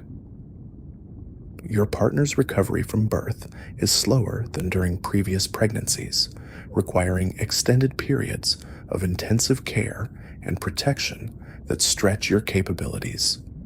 The demands are manageable but challenging, particularly when combined with territorial responsibilities and community obligations that can't be deferred indefinitely. Your newest offspring develops normally, but seems to require more intensive attention than your previous offspring needed at similar ages. Whether this reflects actual differences in the offspring's needs or changes in your parenting style based on experience and altered circumstances is unclear, but the result is increased time investment in direct childcare activities. The presence of a helpless infant in your territory attracts more attention from potential predators and competitors than you experienced during previous births.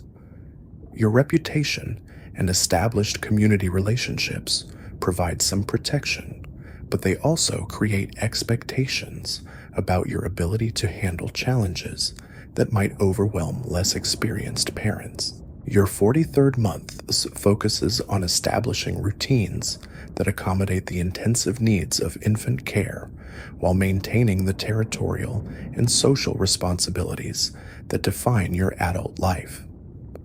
The balance is more complex than during previous parenting experiences due to your changed circumstances and increased community obligations. Your relationship with your partner deepens in new ways as you navigate the challenges of late-in-life parenting together. The experience requires cooperation and mutual support that draws on decades of shared experience, while also demanding new forms of adaptation and compromise that test your partnership in unfamiliar ways. Your older offspring's involvement in their new siblings' care provides opportunities for family bonding that weren't available during their own early development. The experience of watching your adult offspring interact with their infant sibling creates new dimensions in family relationships that enrich everyone's understanding of their connections to each other. The community's response to your family's expansion reflects the complex social dynamics that govern porpoise society. Some neighbors view the new offspring as evidence of your continued vitality and success, while others see it as potential competition for resources or indication that your family might become a burden on community resources. Your territorial management strategies require modification to account for the increased vulnerability that comes with having a dependent infant, while also providing the enhanced security that successful child rearing requires. The balance between accessibility for hunting and protection from threats becomes more critical when mistakes could affect not just your own survival, but that of a helpless offspring. Your 44th month brings the first signs that your latest offspring is developing the basic competencies that will eventually enable independence. The milestones are familiar from previous parenting experiences, but they feel more precious given your awareness that this may be your final opportunity to guide an offspring through the early stages of development. Your teaching approaches draw on everything you've learned through previous parenting experiences, community observations, and your own continued learning about effective education techniques. The accumulated wisdom makes you a more effective parent in many ways, but it also creates higher expectations about outcomes that may not be realistic given individual differences and changing environmental conditions. Your offspring's personality begins emerging through its responses to various learning opportunities and social situations. The individual characteristics that distinguish this offspring from your previous children create both opportunities and challenges as you adapt your parenting style to accommodate different learning preferences and behavioral tendencies. Your relationship with the broader porpoise community continues evolving as your family situation stabilizes and your offspring develops toward greater independence. The social connections that provided support during the critical early months of parenthood transition toward more reciprocal arrangements that will define your community involvement for years to come. Your 45th month marks a significant milestone as your youngest offspring demonstrates hunting competencies that indicate readiness for supervised independence in low-risk situations. The development represents successful completion of the most intensive phase of parenting, while also beginning the gradual transition toward the eventual separation that will mark your offspring's achievement of full adulthood. The success of your third parenting experience, despite the challenges created by your advanced age and complex life circumstances, establishes your reputation as exceptionally capable parents within the regional community. The recognition brings opportunities for mentoring younger parents and contributing to community decisions about resource management and territorial disputes. Your own relationship with your partner has been strengthened and deepened through the shared challenges of late-in-life parenting.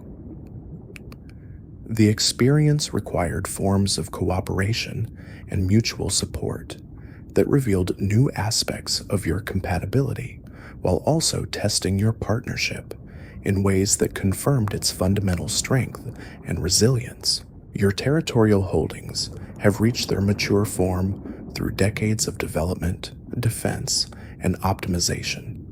The resources and security you've created provide the foundation for continued success while also representing a legacy that could benefit future generations of your family or other porpoises who might eventually inherit or gain access to these carefully developed assets.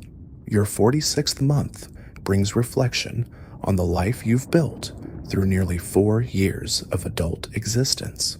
The territory you've claimed and defended, the offspring you've successfully raised to independence, the community relationships you've developed and maintained, all represent achievements that exceed what you might have imagined during your early months of uncertain survival as a newly independent young porpoise.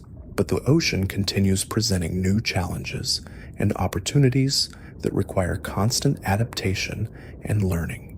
Environmental changes affect prey distribution and territorial value. Social dynamics within the community shift as individuals mature and new members join, and your own capabilities evolve with age and experience in ways that create both opportunities and limitations. Your youngest offspring's continued development toward independence creates anticipation about the next phase of your life, when parenting responsibilities will be complete and you'll have maximum freedom to pursue personal interests and relationship goals. The prospect is both exciting and somewhat daunting, given how much of your adult identity has been defined by territorial management and family responsibilities. Your legacy as a successful porpoise extends beyond your individual achievements to include the offspring you've raised and the community contributions you've made over the years. The knowledge and experience you've accumulated represent resources that could benefit other porpoises for years to come, whether through direct mentoring relationships or indirect influence on community practices and standards. The deep waters around you no longer represent the vast unknown they seemed during your youth. They've become a familiar environment where you understand the rhythms and relationships that define daily existence, where you've earned respect through competence and contribution, where you've built a life that balances individual fulfillment with community responsibility and family commitment. Your 47th month introduces changes you didn't anticipate when your youngest offspring begins displaying the restless behaviors that signal approaching independence. The signs are subtle at first: longer solo hunting trips, decreased interest in family activities, more time spent at the territorial boundaries, looking toward distant waters. You recognize the pattern from your older offspring, but it still catches you off guard. The timing feels accelerated, possibly influenced by the advanced hunting skills your offspring developed under your experienced guidance. Where your first offspring took months to master basic techniques, your youngest has absorbed lessons with an efficiency that reflects both improved teaching methods and individual aptitude. The rapid development means your active parenting phase is ending sooner than expected. Your partner notices the changes too, and you find yourselves discussing the approaching transition with a mixture of pride and melancholy. This offspring represents your final investment in the next generation, the last opportunity to pass on accumulated knowledge and experience through direct parental guidance. When it leaves, that chapter of your life closes permanently. The conversations about departure are more sophisticated than those you had with your older offspring. Years of community involvement have expanded your network of contacts beyond your immediate region, providing introduction opportunities that could benefit a young porpoise seeking to establish independent territory. Your reputation opens doors that might otherwise remain closed to unknown individuals, but you also understand that your offspring's ultimate success will depend on its own capabilities rather than any advantages your connections might provide. The ocean doesn't care about family reputation when survival is at stake. Your offspring will need to prove itself through the same combination of skill, intelligence, and determination that enabled your own survival and success. Your youngest offspring's hunting abilities have reached levels that exceed what you achieved at similar ages. The intensive education it received, combined with abundant practice opportunities in your well-managed territory, created learning conditions that weren't available during your own development. The superior preparation should provide advantages during the challenging transition to independence. The social skills are equally advanced, reflecting exposure to complex community dynamics through your established relationships with neighboring families. Your offspring understands territorial boundaries, resource-sharing protocols, and conflict resolution techniques that took you years to master through trial and error. The knowledge should help it navigate the political complexities of establishing new territorial claims. Your 48th month brings the formal announcement of your offspring's intention to seek independent territory. The decision is presented respectfully but firmly, acknowledging your parental authority while asserting the readiness for adult autonomy that you've worked years to develop. The balance reflects successful completion of the education process. You began when your offspring was helpless and dependent. The departure preparations involve practical arrangements about territorial inheritance and resource access that weren't factors during your older offspring's transitions. Your youngest has contributed significantly to territorial improvements and defense, creating legitimate claims to consideration in succession planning. The negotiations require diplomatic skills to balance fairness with practical necessities. Your offspring's preferred direction for territorial exploration takes it toward regions where your influence and connections could provide initial advantages. But the choice also reflects genuine assessment of opportunities rather than simple reliance on family support.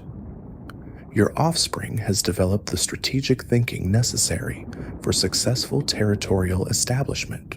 The final weeks before departure intensify as you provide advanced education in techniques and knowledge that weren't appropriate for younger ages.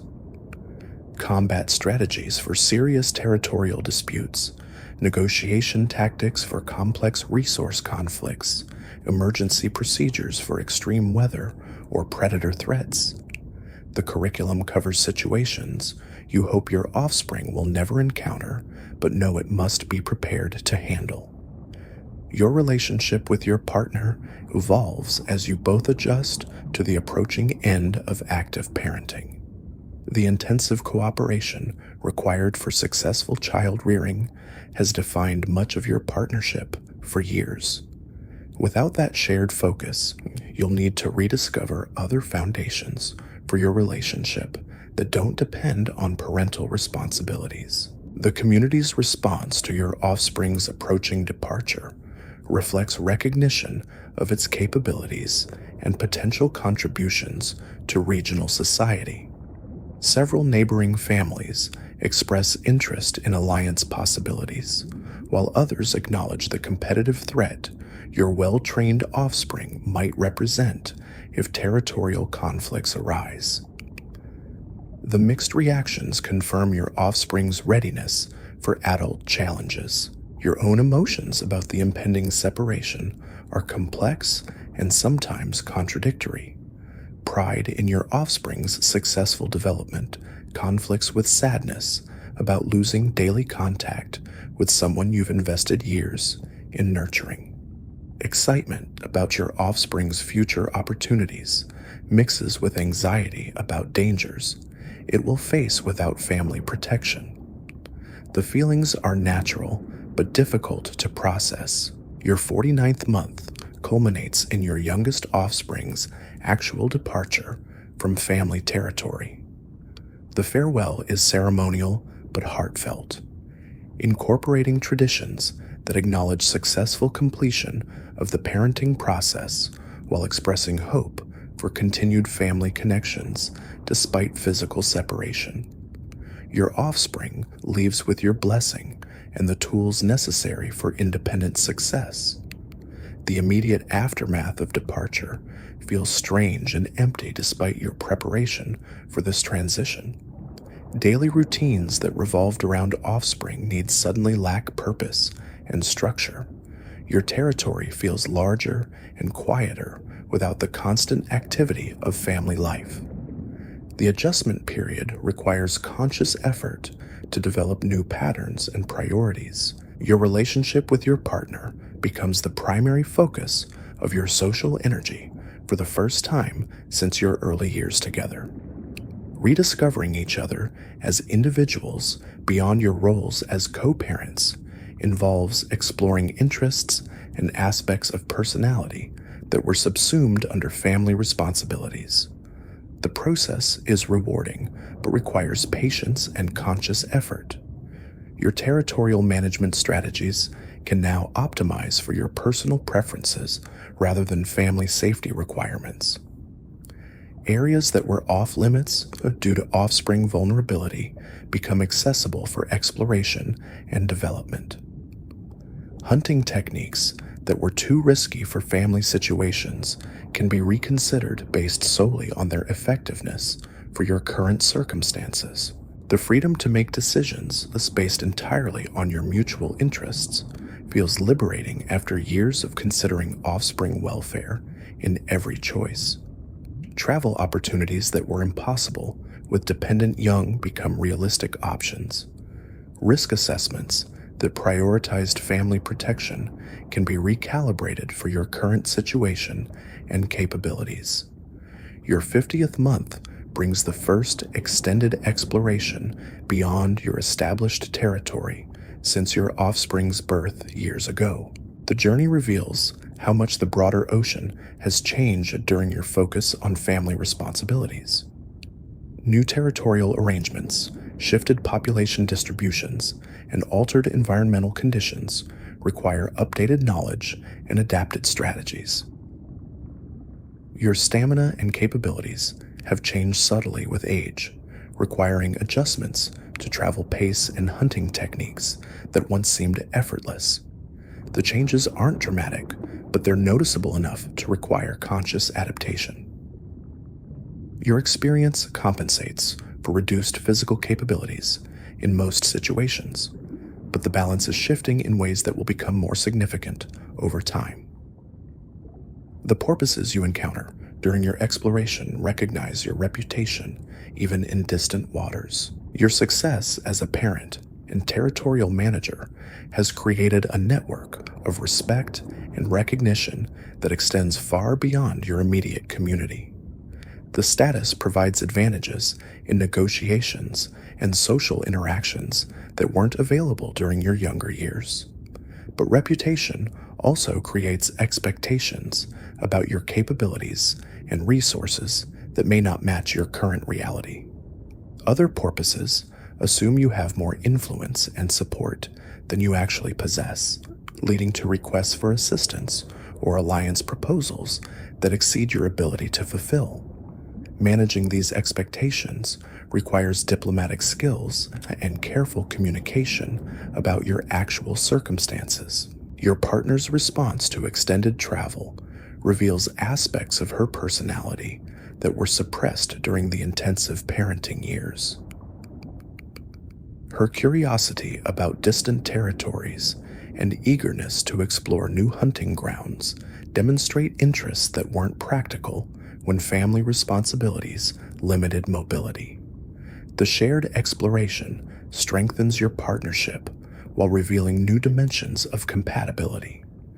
The journey also exposes areas where your travel preferences and risk tolerances have diverged during the years focused on family security. Your partner shows more caution about entering unfamiliar territories, while you're eager to test your capabilities against new challenges. The differences require negotiation and compromise that wasn't necessary when parental responsibilities provided clear decision-making criteria. Your 51st month focuses on establishing new routines and goals that provide meaning and purpose beyond the parenting responsibilities that defined recent years. The territorial improvements you can now pursue without considering offspring safety create opportunities for projects that were previously impractical. Your hunting grounds can be optimized for efficiency rather than educational value.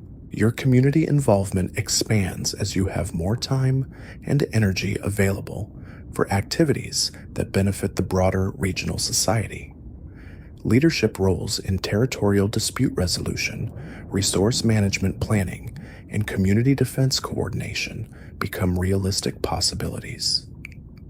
Your experience and reputation position you for influence that extends beyond your individual territory. The mentoring opportunities that come with your established success as a parent provide ways to share accumulated knowledge while maintaining connections to the parenting experience that defined so much of your adult life. Younger porpoises seek your advice about family planning, territorial establishment, and survival strategies. The teaching role feels natural and rewarding, but mentoring also reveals how much environmental and social conditions have changed since your own early adult years.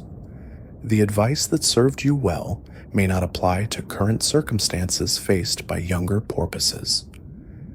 Adapting your guidance to contemporary conditions requires continued learning and flexibility that challenges assumptions based on your historical experience. Your relationship with your offspring evolves toward adult friendship as they establish their own territories and social connections. The interactions become less frequent but more meaningful, based on mutual respect and shared interests rather than the dependency and authority that characterized earlier relationships. The transition feels natural and appropriate, despite occasional nostalgia for earlier closeness. News of your offspring's successes and challenges reaches you through the community communication network that connects families across vast distances. Their achievements provide satisfaction and pride, while their difficulties create concern and desire to help that must be balanced against respect for their independence. The balance between caring and interference requires constant calibration. Your 52nd month introduces unexpected complications when environmental changes begin affecting your territorial resources in ways that require major adaptations. Climate shifts have altered prey migration patterns, reducing the reliability of hunting grounds that provided security for years. The changes force reconsideration of territorial boundaries and resource management strategies. Your response to these challenges draws on decades of experience, while also requiring innovation and adaptation that tests your problem-solving abilities. Some solutions involve expanding territorial claims into areas that were previously unnecessary, creating potential conflicts with neighbors who are facing similar resource pressures. Other approaches require developing new hunting techniques suited to changed prey distributions. Your partner's contribution to addressing these challenges reveals capabilities and insights that weren't fully utilized during the family-focused years. Her strategic thinking and diplomatic skills prove essential for negotiating territorial adjustments and alliance arrangements that provide security during the transition period. The collaboration strengthens your partnership while demonstrating its continued evolution. The community response to widespread environmental pressures creates opportunities for regional cooperation that transcend traditional territorial boundaries. Your reputation and experience position you for leadership roles in coordinating responses that benefit everyone while protecting individual family interests. The responsibility is significant, but feels appropriate given your accumulated expertise. Your 53rd month brings recognition that the environmental changes represent permanent shifts rather than temporary fluctuations. Adaptation strategies that assumed eventual return to historical conditions need replacement with approaches designed for long-term sustainability under new circumstances. The adjustment requires fundamental reconsideration of territorial management and resource utilization patterns. Your hunting techniques undergo significant modification as traditional prey species become less reliable and new opportunities emerge from changed environmental conditions. The learning curve is challenging, but manageable given your experience and adaptability. Your partner proves equally capable of developing new approaches, and your combined efforts maintain adequate nutrition despite changed circumstances. The territorial adjustments required by environmental changes involve complex negotiations with neighbors who are facing similar pressures. Your diplomatic skills and established relationships prove essential for reaching agreements that provide everyone with adequate resources while minimizing conflicts that could escalate into violence. The process demonstrates the value of long-term community investment. Your older offspring's responses to environmental changes in their own territories provide insights into different adaptation strategies and their relative effectiveness. Their approaches reflect lessons learned from your teaching combined with innovations developed through their independent experience. The communication creates opportunities for mutual learning that benefit everyone involved. Your 54th month focuses on consolidating the territorial and resource adaptations necessitated by environmental changes, while also preparing for further modifications that may become necessary as conditions continue evolving. The flexibility and resilience you've developed through decades of territorial management prove essential for navigating uncertainty and maintaining security. Your community leadership role expands as other families recognize your success in adapting to changed conditions and seek your guidance for their own adjustment strategies. The responsibility feels appropriate given your experience, but it also creates obligations that limit your freedom to focus solely on personal and family interests. The balance requires careful management of time and energy. Your relationship with your partner has strengthened through the shared challenges of environmental adaptation. The cooperation required for successful adjustment to changed conditions created new forms of intimacy and mutual dependence that complemented existing bonds. Your partnership feels more resilient and adaptable than ever before. The knowledge and experience you've accumulated through years of territorial management, parenting, and community involvement have established you as one of the most respected members of regional porpoise society. Your influence extends across multiple family groups and territorial boundaries, creating opportunities for positive impact that exceed your individual interests and capabilities. Your 55th month brings news that your oldest offspring has successfully reproduced, making you a grandparent for the first time. The development creates new dimensions in family relationships, while also providing evidence of your successful contribution to porpoise population continuity.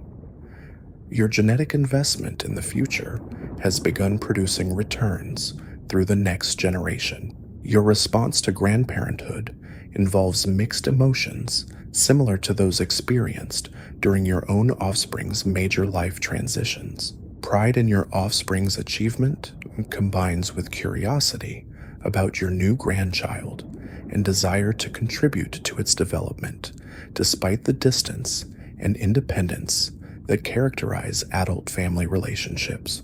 The practical implications of grandparenthood include potential obligations for assistance during emergencies and opportunities for knowledge transfer that could benefit your offspring's parenting success.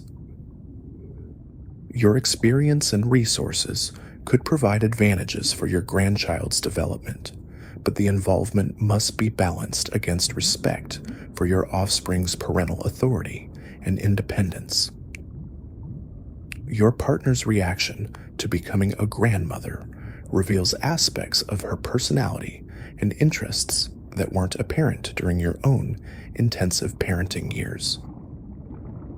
Her enthusiasm for maintaining family connections across distances and generations demonstrates priorities that complement your own, while also requiring accommodation in your shared decision-making processes.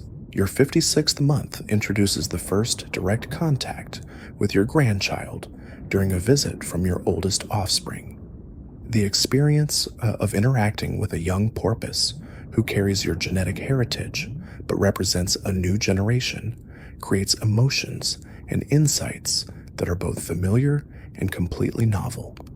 The connection feels meaningful despite the limited time available for relationship development. Your grandchild's development reflects successful application of lessons learned from your parenting example, combined with innovations developed by your offspring based on their own experience and circumstances. The combination creates capabilities and characteristics that represent both continuity and evolution in your family line. The observation provides satisfaction about your parenting legacy. The visit also provides opportunities for advanced education about techniques and knowledge that weren't appropriate for your offspring's earlier development stages, but could benefit their current parenting responsibilities. Your accumulated experience becomes a resource that can enhance your grandchild's development indirectly through improved parenting strategies. Your relationship with your oldest offspring has evolved toward genuine friendship based on mutual respect and shared interests that extend beyond family obligations. The adult relationship feels natural and rewarding, providing emotional connections that don't depend on authority or dependency for their foundation and maintenance. Your 57th month brings similar news from your second offspring, who has also achieved reproductive success.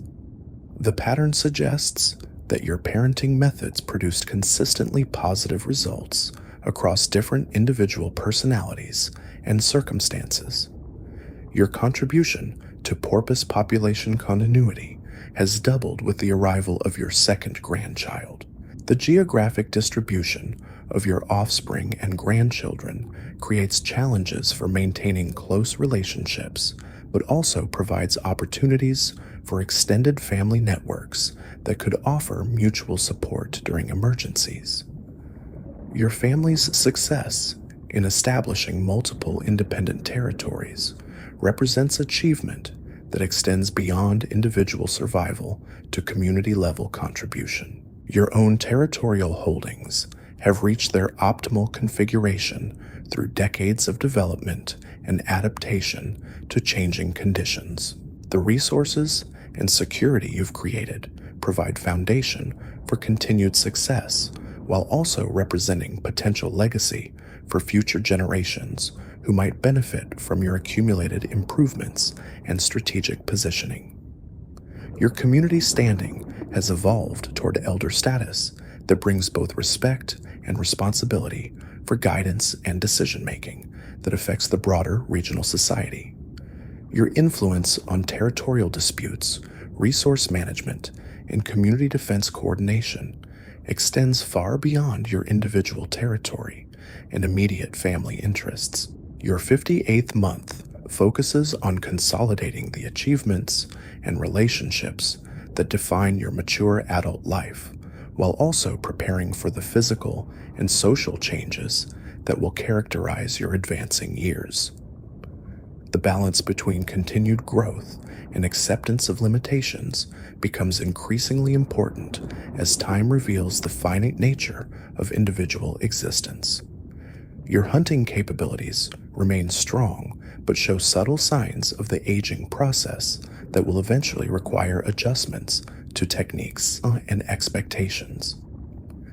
Your experience compensates for reduced physical performance in most situations, but the trend toward increasing limitations is noticeable and requires honest assessment and adaptation. Your relationship with your partner has deepened through decades of shared experience and mutual support during various challenges and transitions.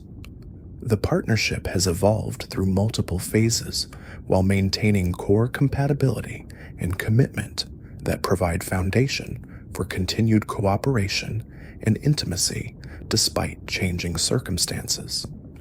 The knowledge and wisdom you've accumulated through years of territorial management, parenting, community involvement, and environmental adaptation represent resources that could benefit other porpoises for years to come. Your legacy extends beyond individual achievement to include contributions that will influence regional society long after your active participation ends.